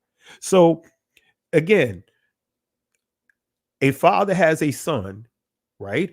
All of their sons are going to have the same Y mutation as the father. So how is it that the Levites are going to have a different Y haplogroup or haplotype than the rest of the sons, the rest of the brothers, right? They all should have the same, as Benel was making a point. We should not see R under Levi or R under Simeon, J under, and it should not be a wide spectrum. And this is where you get into all this manipulation. That's why I say, the technology itself is suspect, right? So anyway, I just want to bring that point in. So that's what really knocks down that whole Kohen or Levitical gene, right? Because the monkey wrench, the one that threw the monkey wrench inside this whole thing, was that DNA. That whole model was created, was put together without including not a single Negro group, not a single group of Negroes, not a single group of African tribes. It was strictly Caucasian, European Caucasians. And because of that J being very low, very minimum within their community, they said, okay, we're going to say that that's the Levitical priest. But the monkey wrench was when the Lemba came forward after seeing I believe Tudor was doing something on Beta Israel, right? The Ethiopian Hebrews.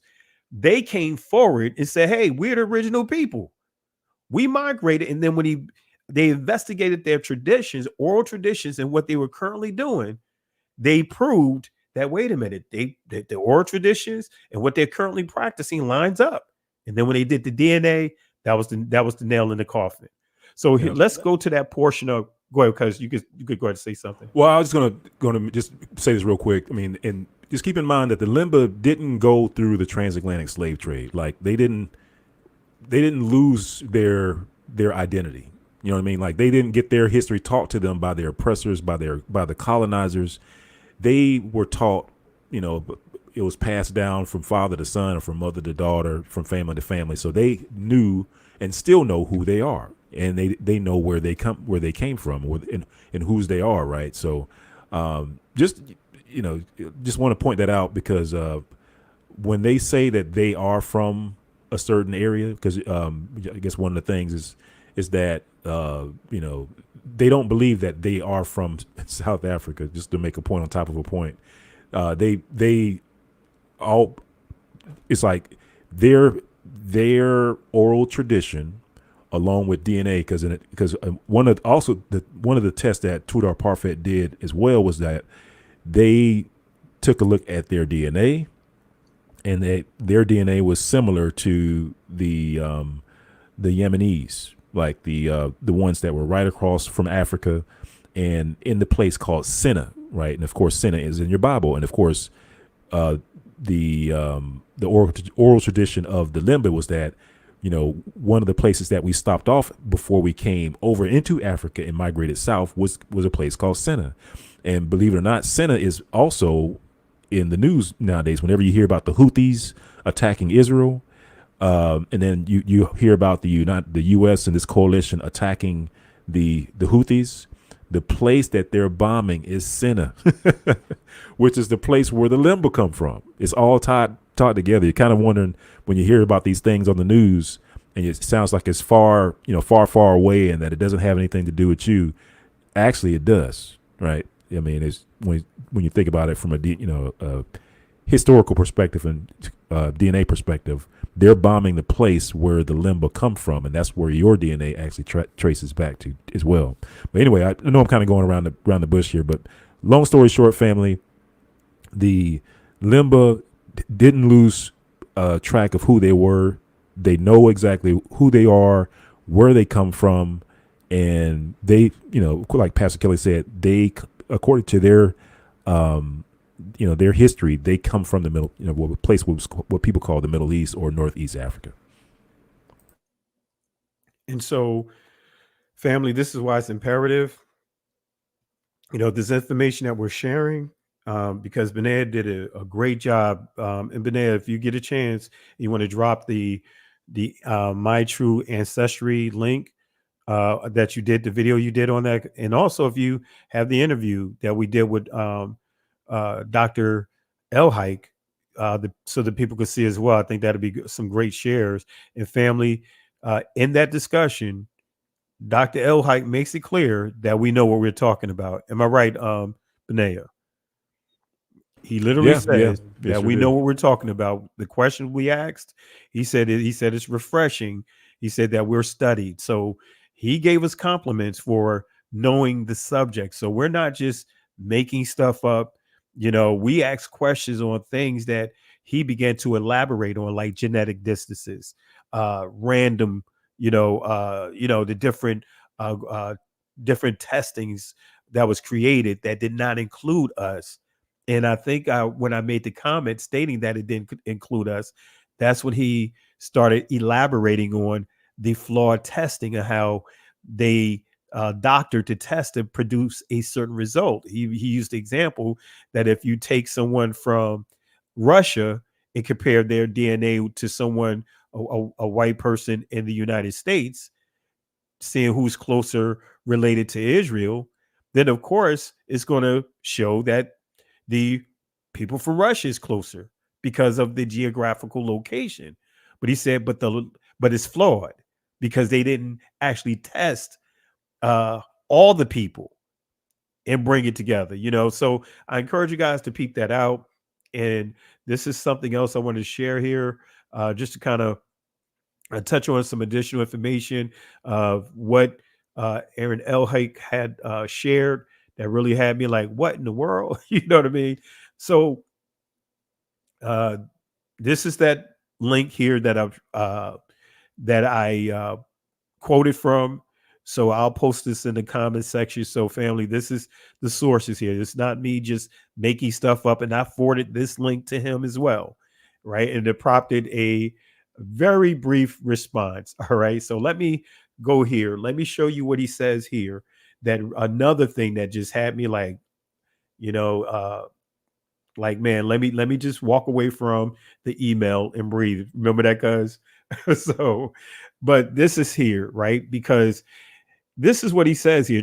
And this is what really floored me when he was trying to come up with a logical reason, trying to say that the Ashkenazi Jewish community, as we know them, are connected to the ancient people. He says here, you can see that Ashkenazi Jews emerged from a Greco-Irano-Turkish. And I'm like, oh my goodness, no, he's not going here. Population. So he's saying that the Ashkenazi Jews emerged from a Greco-Irano-Turkish population. It's like, okay. Then he says, then they went to Khazaria. So he's saying that they're not originally from Khazaria, right? They're from Greco-Irano-Turkish group of people. But I'm like, okay, that didn't really do much for me. But notice this here, the next portion of his quote. Now, where did the Israelites come from? And then he put Turkey. Recall the Genesis story. So he's insinuating right? That the Israelites, that Abraham, that Isaac, Jacob, they come from Turkey. I'm like, no, he didn't just say this. No, he didn't just say this.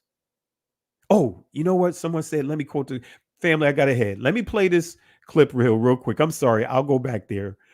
Thank you guys for showing that. But let me play this clip real quick. Let me play this other half of Kohen Hamandishe. Then I'll show what I just highlighted. My apologies. All right. Blame Benea. Benea didn't catch me. I got to blame you, cuz. All right. So let me play this here, and you can hear the Kohen Hamandishe state how they went back and tested, and they tried to modify the test again, and it went even higher. And then they didn't return with their final results. Here it is. From there, we started that's when the government of Israel got interested in us. So because of my office also in the parliament, they also approached me, the government of Israel, said, can you help us to collect some samples of DNA?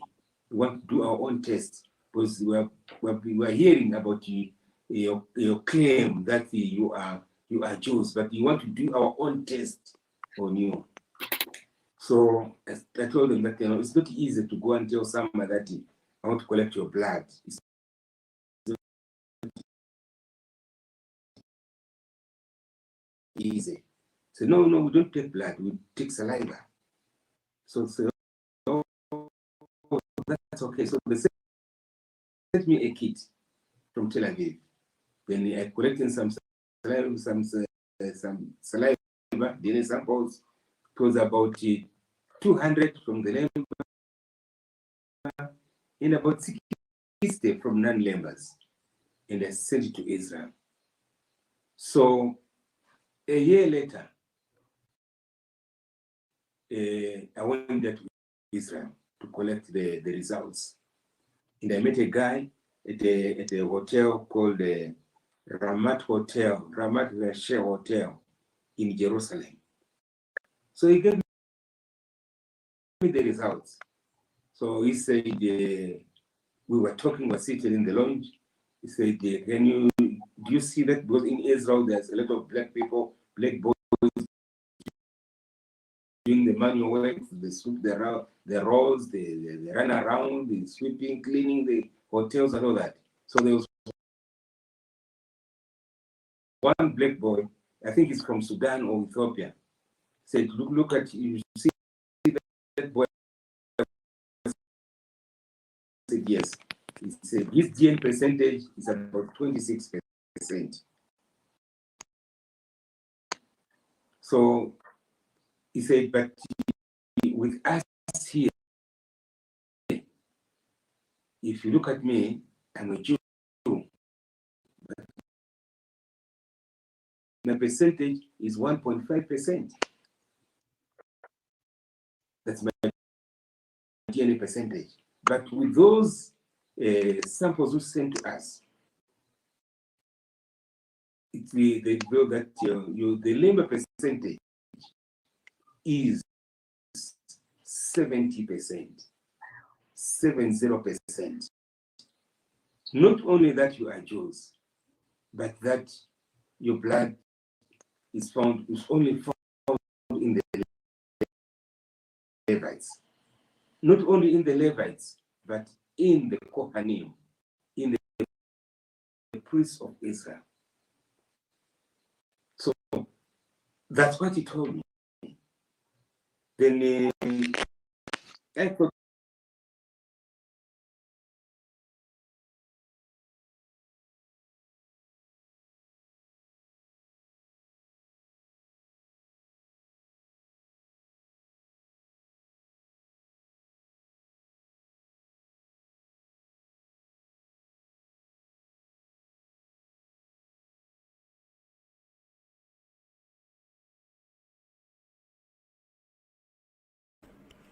Might be on mute, Pastor Kelly. I'm sorry. Family, my apologies. I know it's a little choppy here. I'm going to try just a little bit again.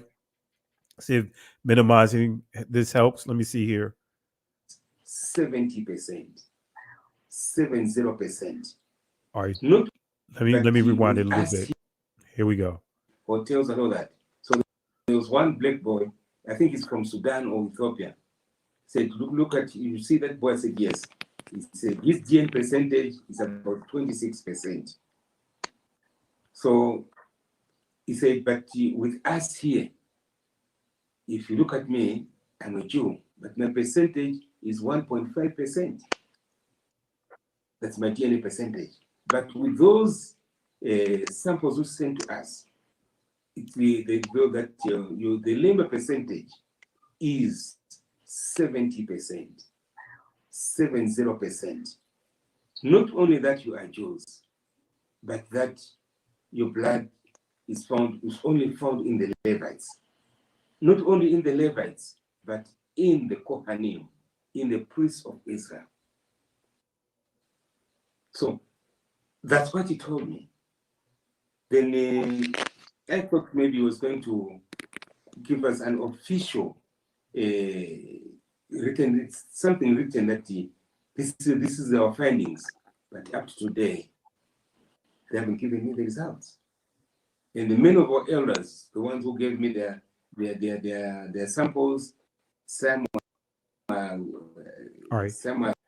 I'm going to pause it right here, family. So you hear with his own words. I rewind it so that way you guys can hear it clearly. Apologies for the technical glitches here. But nevertheless, you heard him say, and I hope you guys heard, he said that there was a boy from Sudan. He believed his DNA results came back 24% connected to the ancient people. And then he said that the Ashkenazi Jew who had their own results in telling him that, hey, their DNA comes back 1.2%. And then to their surprise, expressing their surprise that, hey, the Lembas, all that was tested, the average is pretty much is 70%. And so they never came back and gave them their official paperwork. And they've been waiting for that for the longest. Israel never came back. You don't hear these discussions. Why is this important? Because think about it, as Benea pointed out, here we are here in the United States, slaves who've been taught history as if our history began in the 16th century. That's where our history supposedly started. But we go to a tool called GEDmatch, and GEDmatch makes the connection, and also My True Ancestries makes the connection, showing us that we're in between 5 to 10 generations.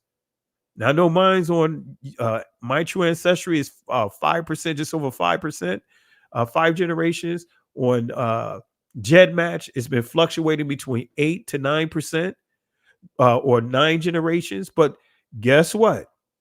That means no matter what, our DNA results is going to be higher than the Ashkenazi Jewish community, the European Jews. And I didn't even talk about the Igbo, because the 23andMe says that I'm connected to the Igbo. So the Igbo got confirmed. They got confirmed to be connected to the ancient people. So no matter how you slice and dice it, that's why I said the measurables in that his testing, many of those measurables are completely flawed. That's why I said, hey, I like to see what the results of somebody that's from the Ashkenazi Jewish community. I want to see what their results come back as, especially when I see that they're saying that they're 40% connected to Judah, and his whole paper, his whole studies prove that because already a hypothesis is not just a hypothesis. And then you doing a double talk here. Credibility, family, credibility. Go ahead, cuz. Anything you want to share? And then I'll go ahead and I'll go back to the final thing I want to mention here. Anything you want to share? Man, you caught me.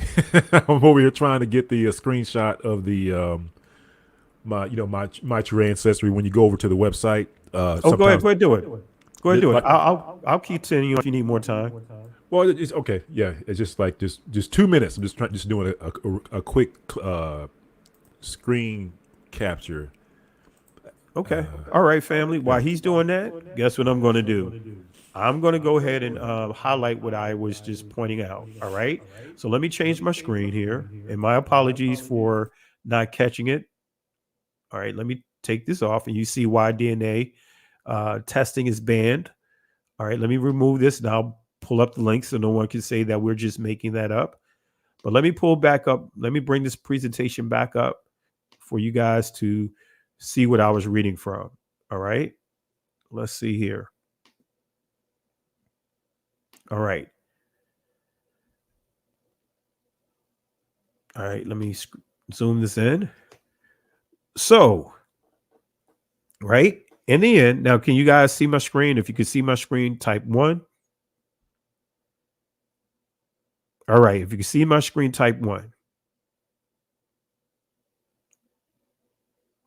Yeah, it looks good, cuz. All right. Here we go. So, the last thing that that I want to highlight, these are the 3 main things that I just went in on. Because, I mean, for me, his email that he sent, it was, to me, it was very disrespectful, right? And it was borderline, pompous, right? I'll try to be nice about it. It just for me, it just felt like he was coming from a very pompous perspective, is the way that I read. So I don't want to read too much into it, but I'll just go off the words that he shared, right? But he says here, you can see that Ashkenazi Jews emerged from a Greco-Irano-Turkish population. Then they went to Khazaria. Now, where did the Israelites come from? And then he adds here, Turkey. He asks the question. Then he answers his question, Turkey. And then he said, recall the Genesis stories. All right. Pastor Kelly, because Pastor Kelly, you mind if I land back? Because that's a perfect comparison. Okay, go for it. If you see I'm sharing like a PowerPoint. So just to reiterate what he said they came, basically he's saying that they came from Turkey, right? That's what he said. Yep. So I'm going to share the screen. Hopefully that's showing full screen on you all's monitor. So is it showing full screen, cuz? Yep. Okay, good. Yep. All right, so family, what you're looking at is the movement and the migration of DNA that, again, this is something that they've been tracking for a long time. It's not really up for dispute, right? A lot of data behind this. And I know you see a lot of different arrows going different ways. But the thing I want to bring your eyes to is, so at the very top, you'll see Yamnaya. So that's the predecessors to the Khazars. So before there were the Khazars, they were called the Yamnaya. And then you'll see where it says, Proto-Indo-European. So basically, this is the place where a lot of people believe that the present-day Europeans come from, based off of DNA and based off of the movement of the DNA.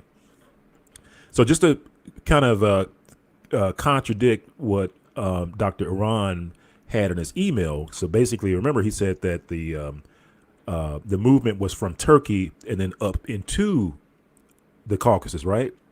Well, let's start off with on the far hand right hand side. You'll see where it says genetic history of the Southern Arc, and it says, around 7,000, 5,000 years ago, people with ancestry from the Caucasus, blue, moved west into Anatolia. So now what the DNA test is saying, basically, family, is it's saying the opposite of what Dr. Iran was saying.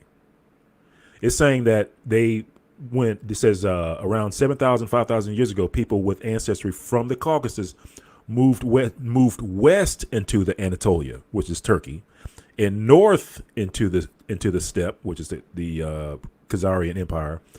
Some of these migrations may have spoken ancestral forms of Anatolia and Indo-European languages. So just wanted to show you that, family, that according to DNA studies, they already know where people move from, and the understood movement was from the Caucasus into Anatolia. That's why you see this blue arrow going from where you see it shows Armenia. Now, keep in mind that Armenia is actually the biblical Ashkenaz. Like if you were to go to a Christian bookstore and get you a Bible atlas, and then go to the Table of Nations where it shows like where nations originated from, where you see where it says Armenia, that's actually biblical Ashkenaz. So from biblical Ashkenaz, from there they went into Turkey, not from Turkey into the Caucasus. All right, just want to point it out, Pastor Killer, that the science is not supporting what Dr. Iran said in his response. And you might be on mute, Pastor Kelly.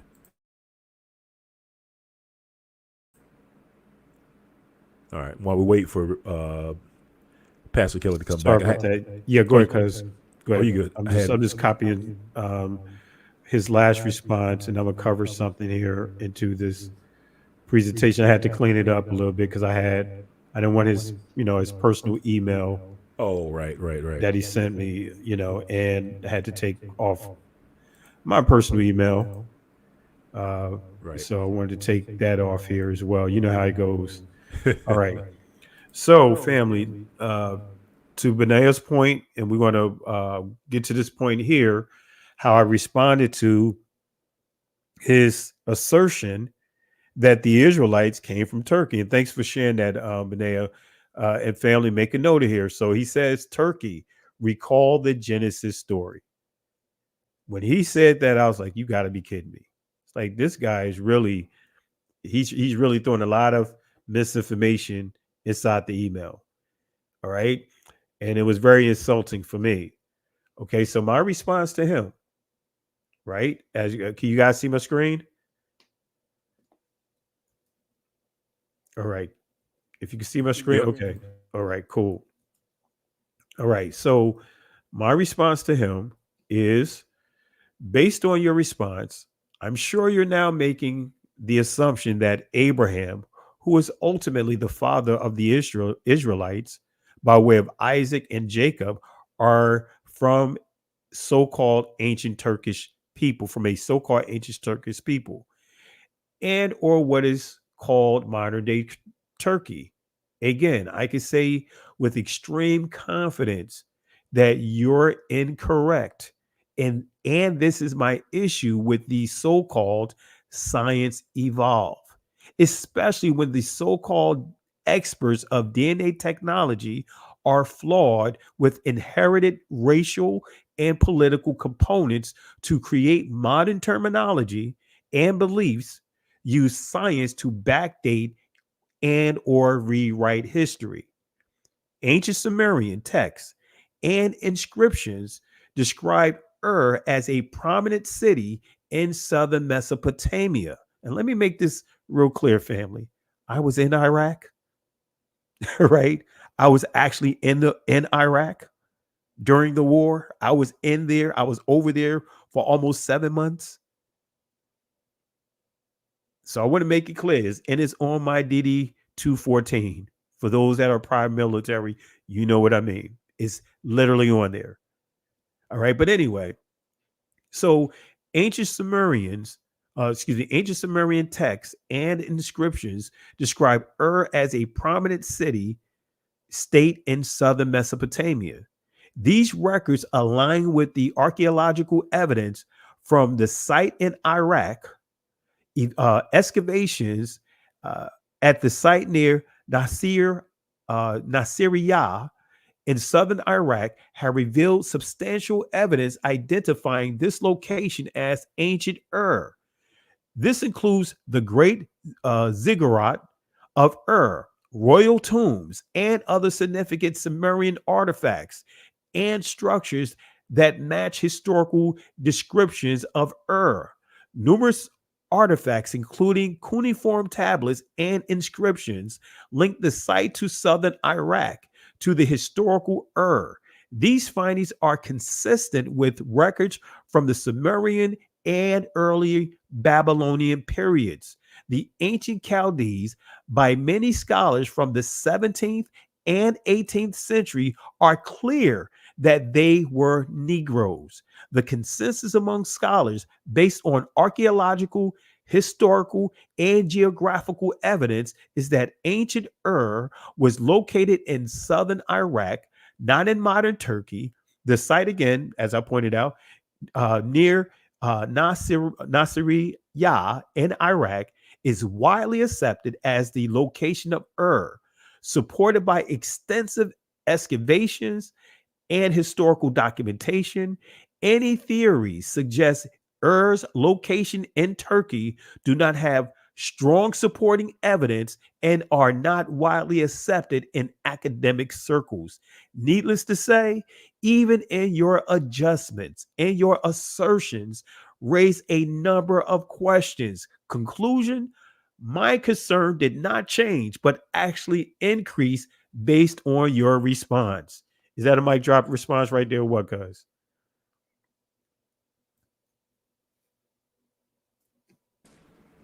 Yes, sir.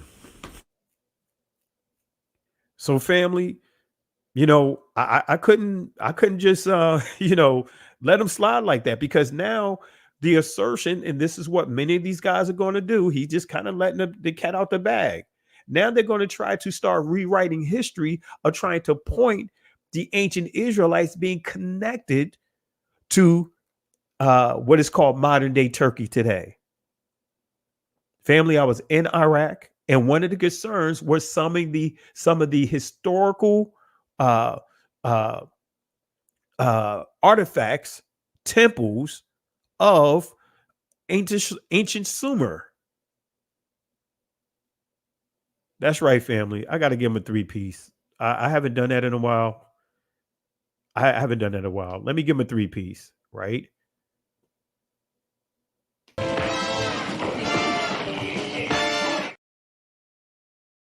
All right. So before I responded, I only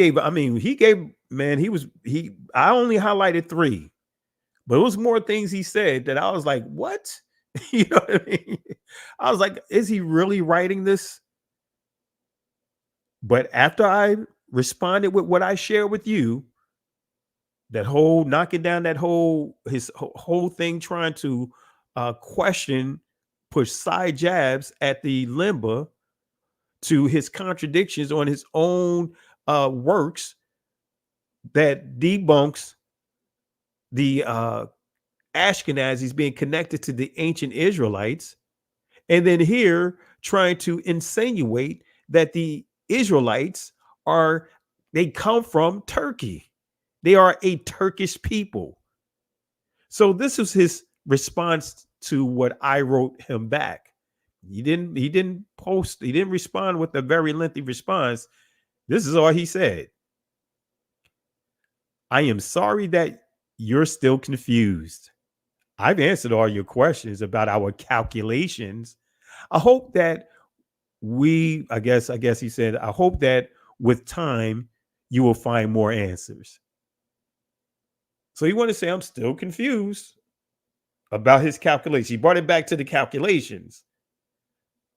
But he didn't want to go there.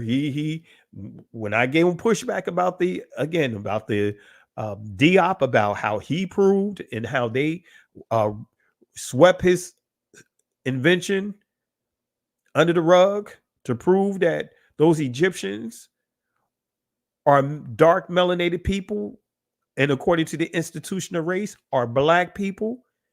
When I gave him that, he didn't respond on that. And proving that agendas are pushing the whole DNA technology to bring forth certain outcomes for a particular group of people, which are those name stealers at the expense of everyone else. Any comments, cuz? Yeah, well, I was just going to say that, I guess my approach to like the discussion, whether it be with DNA or even complex solutions at work, you're doing creating these complex systems for banks or whatnot. I always try to reduce it down to a simple, to the simplest forms, right? And for this one, this is like there's a couple of easy button answers to the question. And one is, what you pointed out was, all these different haplogroups for Ashkenaz.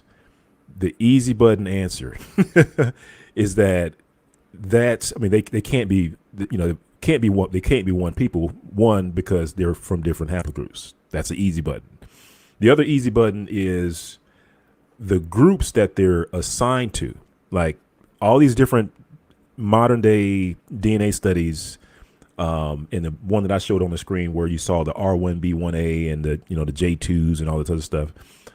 They've already done the analysis and the science on that. And they've already said that, hey, the origin of these groups is from the Caucasus.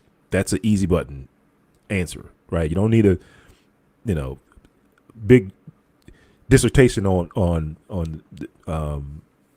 the Dr. Iran's part to kind of explain it away. It's just that where's that haplogroup from? It's from the Caucasus. Then they're from the Caucasus. That's it, right? Not try to say that they're Turkish and then they went up into the Caucasus. That doesn't, you can't really defend that when you're talking about certain haplogroups like R1B1A and also that DNA flow diagram that I showed you on the stream earlier today. So, yeah, that's my whole thing, Pastor Kelly, is that there's a couple of easy button answers that helps explain and puts, the whole notion that the source of the Ashkenaz is from are the biblical Israelites and that sort of thing. I think that's kind of that's a hard defense now based off of the DNA studies that have come out in the last 4 or 5 years. So yeah, it's kind of disappointing to see that turn, that apparent turn in the in his analysis. So, and are you referring to this easy button? Stranger danger! Stranger danger! Stranger danger! Stranger danger! Right.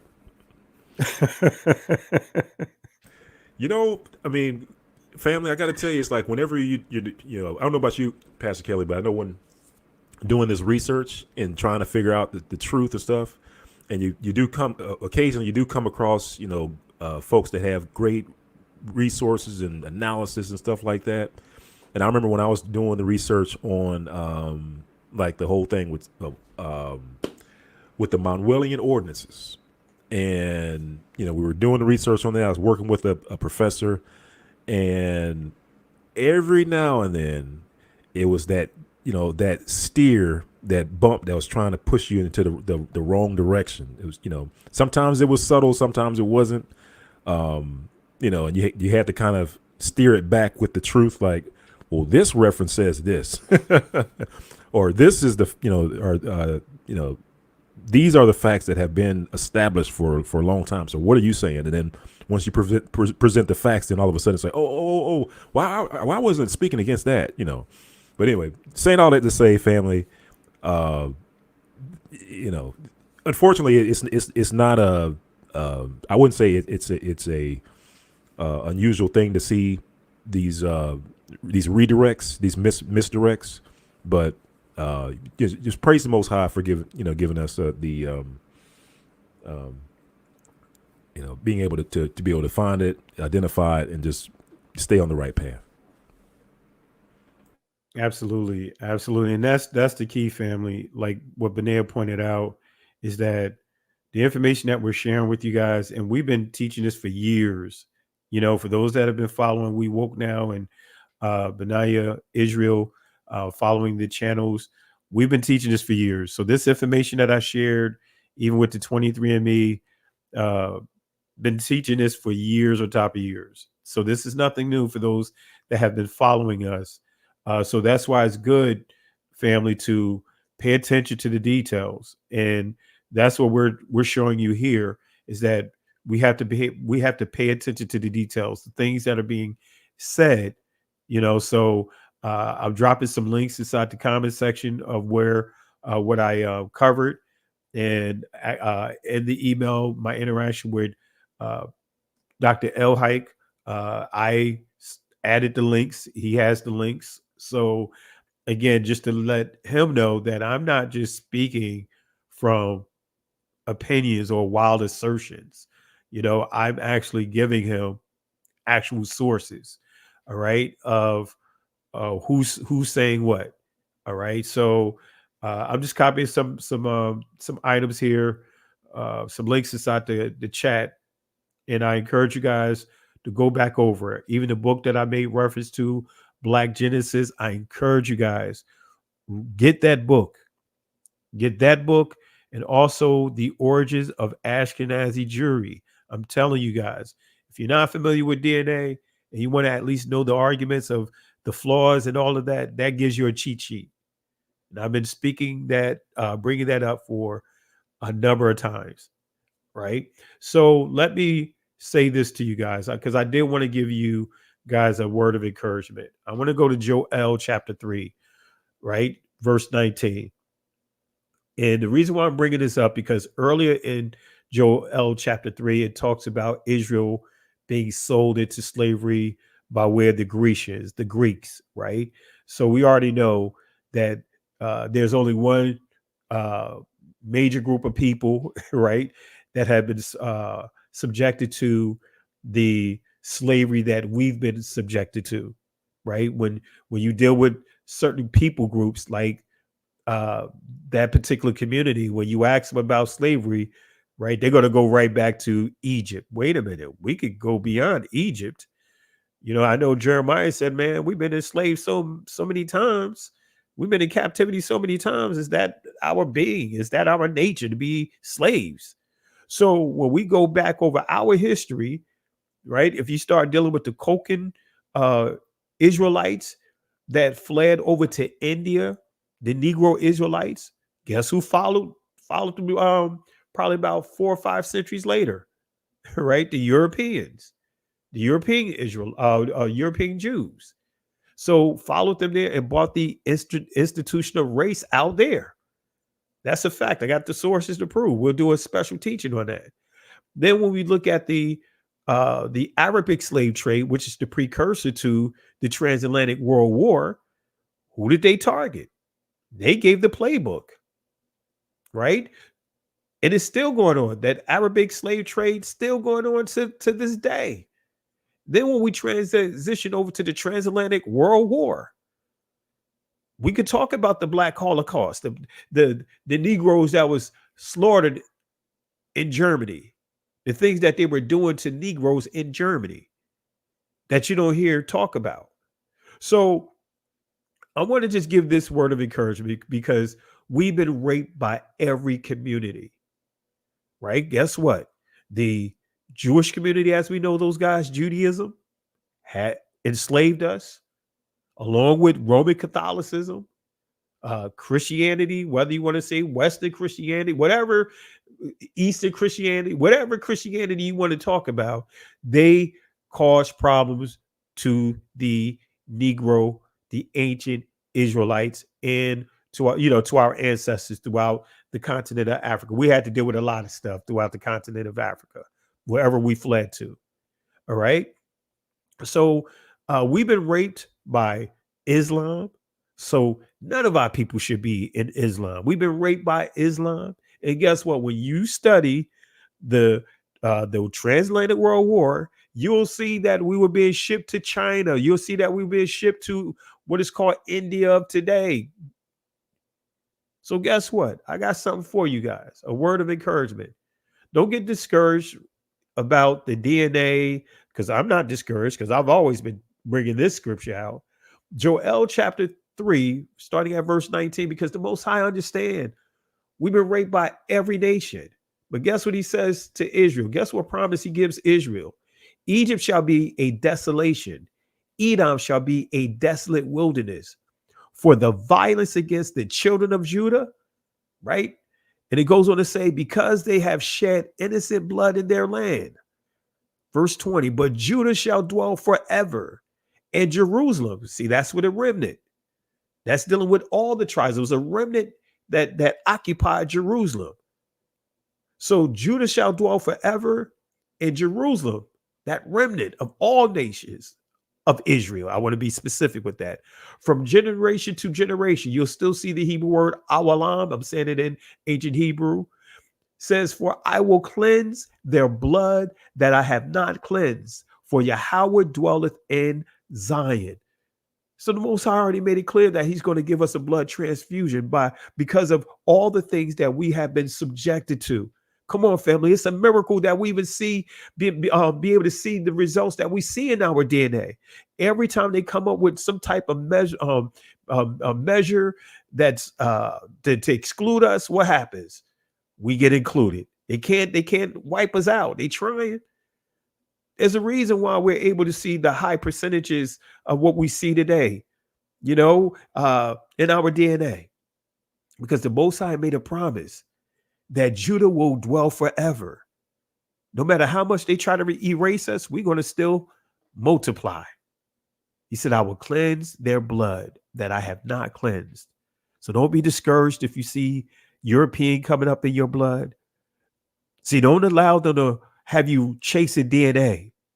Don't let them get you into that trap. Because before DNA, what were they using? What was the 4 requirements that they were using?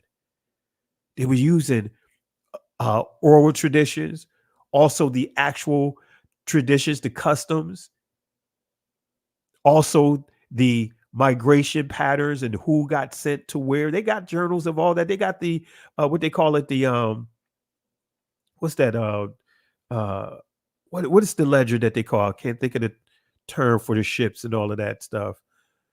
I can't think of it off the top of my head, but they have all the paperwork. Go ahead, cuz. I was gonna say like the ship manifests. The manifest. That's what I was going to go at. Mm-hmm. So they have all this information, family. They know who we are. So don't be discouraged. And I'm gonna play this quick clip because I'll let you go ahead and jump in because I know that I said a lot, but I just wanted to share this passage so that way you guys understand that they know who we are.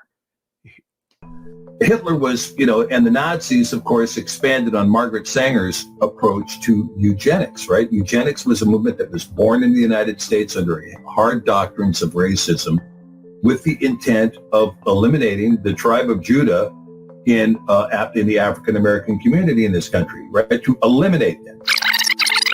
With the intent of eliminating the tribe of Judah in the African-American community in this country, right? To eliminate them. With the intent of eliminating the tribe of Judah in the African-American community in this country, right? To eliminate them. All right. So guess what? Targeting who? They're not targeting the Lembas. They're not targeting the Igbos. They're targeting us. Books are being written. Conferences, endless videos are made about who? Us. Anyone else can talk about their connection to Israel with the exception of the Negroes that are here in the United States of America. Go ahead, cuz you got the floor.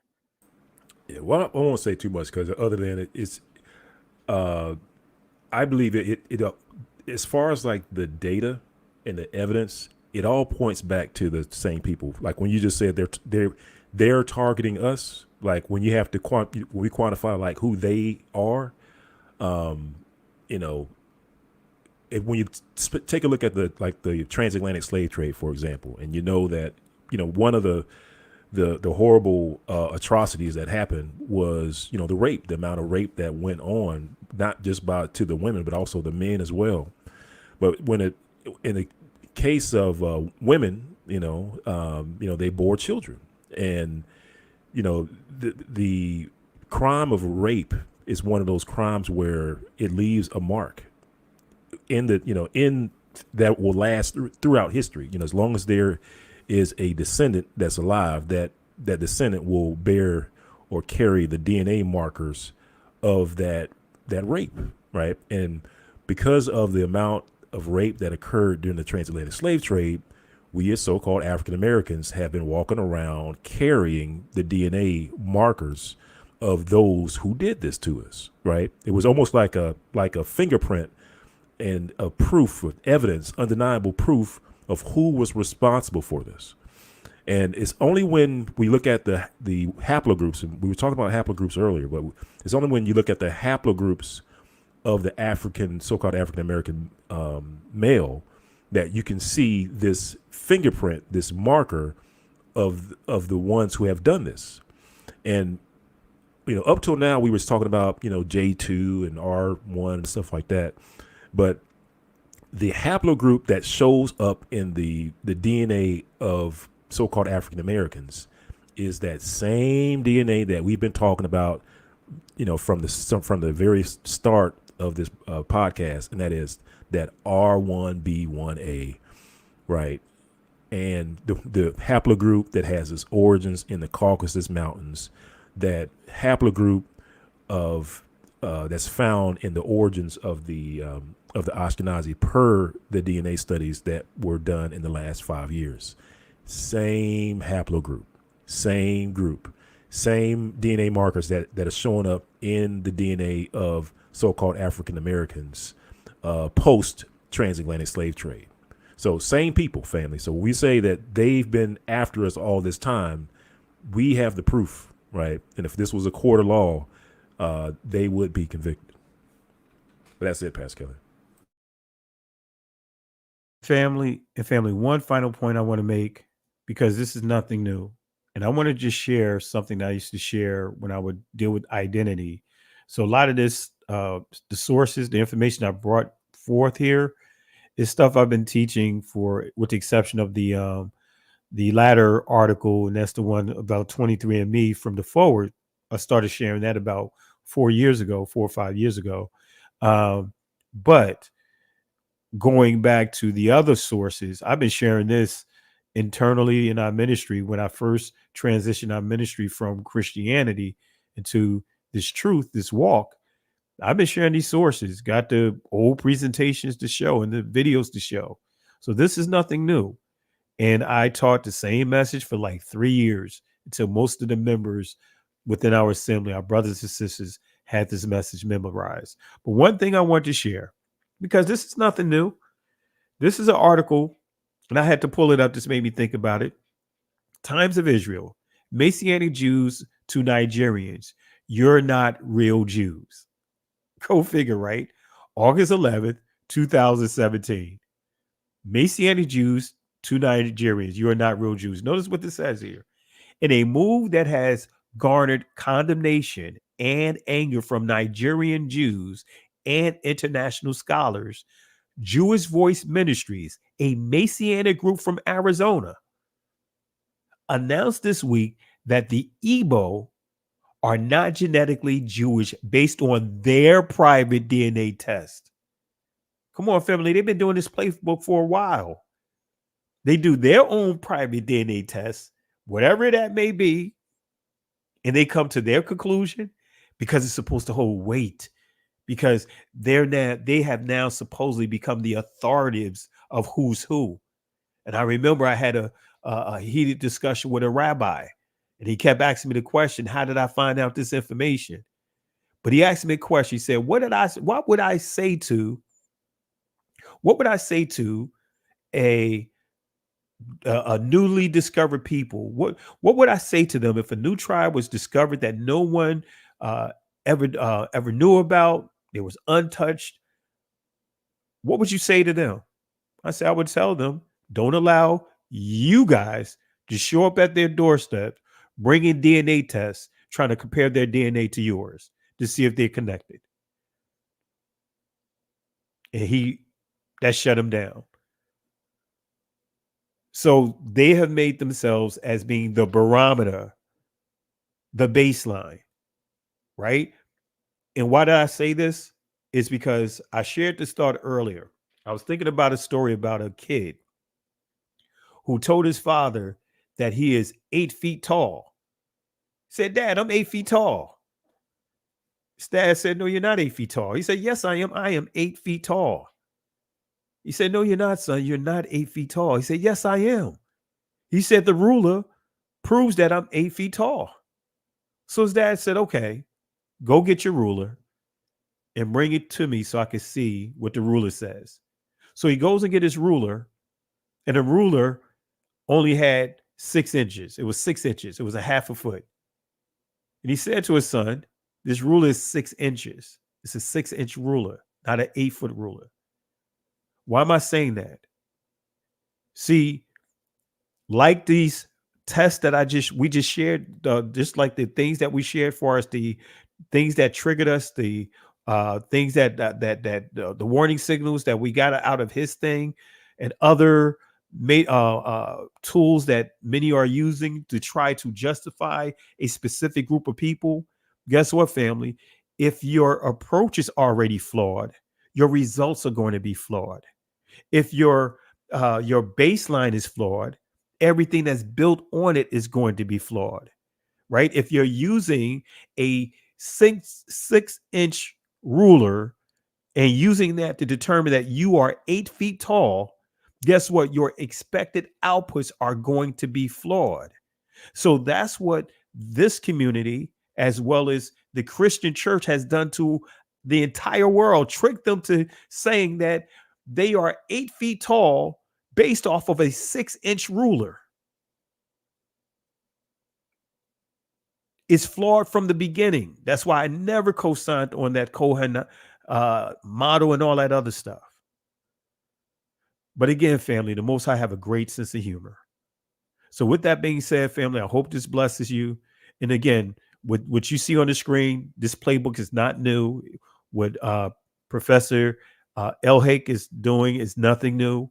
We have proof on the script on the screen here. What the Lemba had to, what they were subjected to, with them trying to manipulate the testing, is nothing new. As you see here, a Messianic Jewish group in Arizona have a DNA testing, whatever, and they're traveling to tribes, ancient tribes, Israelite tribes, trying to say, hey, you're not the people. So it's flawed. And if for any of our brothers and sisters that are over in Africa, guess what? Don't let these people have easy access to you. You don't need to be validated from them. You already know what your oral traditions say. Don't let a people whose DNA is already flawed, has no connection to Northeast Africa, tell you that you're not connected and your oral traditions is older than them in terms of connectivity to the place. So with that being said, any final words, Benai, as we conclude this here, wrap this up? No, it's a great discussion, Pastor Kelly. Hopefully, I know we said a lot, but hopefully at the end of the day, you could see that, a lot of these, the arguments that were put forward as far as, trying to prove that that the Ashkenaz, came from Turkey and then moved up into the Caucasus and stuff like that. You can see, family, that it's not us, me and Pastor Kelly, saying that it's not correct. It's the science that has been out for years, right, that has disproven that. So that's why it's important to know, what's already been proven and established, so that when a counter narrative comes up, we can easily kind of put that to bed. So excellent discussion, Pastor Kelly, and thank you for the invite and allowing me to be able to participate. Appreciate you, cuz. Yeah, appreciate you as well, cuz. And family, if you haven't, hit that like button. If you believe that you are still subscribed to the channel, double check to make sure you're still subscribed, because YouTube has been unsubscribing subscribers. They've been, right now, I believe I'm going through that shadow ban right now, because they've really been suppressing videos. Just about every video that they put up, they put flags on it, the whole nine. And then they wait for it to run its cycle, so to speak. And then they release their holes on the video, their flags on the video, to suppress the reach, what they call it, the reachability and all that other stuff. So I encourage you guys, even though we get ready to conclude this video, your comments, you don't have to stop here.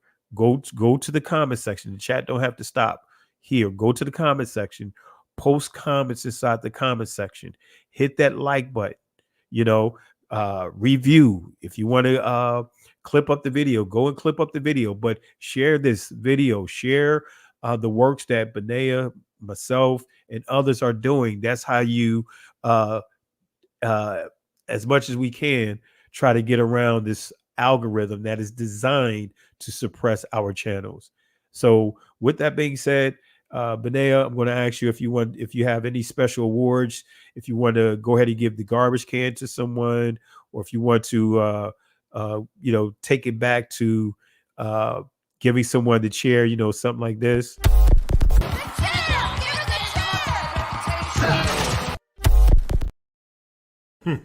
If you have any awards you want to give out, if you want to dole out, the floor is yours.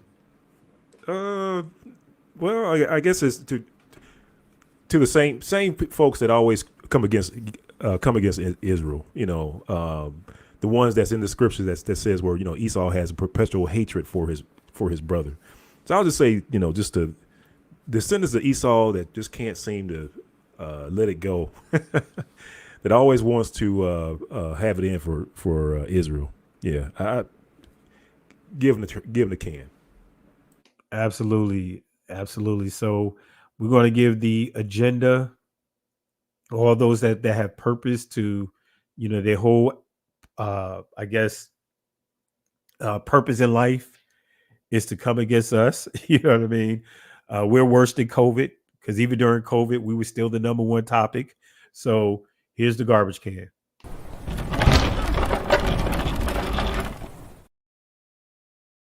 All right. For me, I got to give Dr. Elhake, he has to get this stare. First, I'm going to start off by, where's my stare at? I got to give him the stare down. Where's my stare down? I got to give him the stare down for the things that he shared about the Israelites, origins being in Turkey.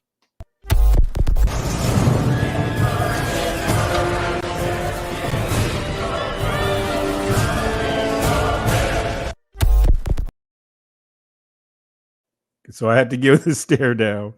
And then for his insult on the Lemba, I have to go Oprah on him from The Color Purple.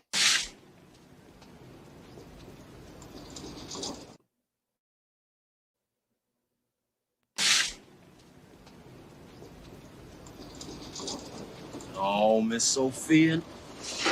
No, Miss Sophia, no! All right. And of course, I got to bring out the 3-piece. I got to give him a 3-piece in his order to go.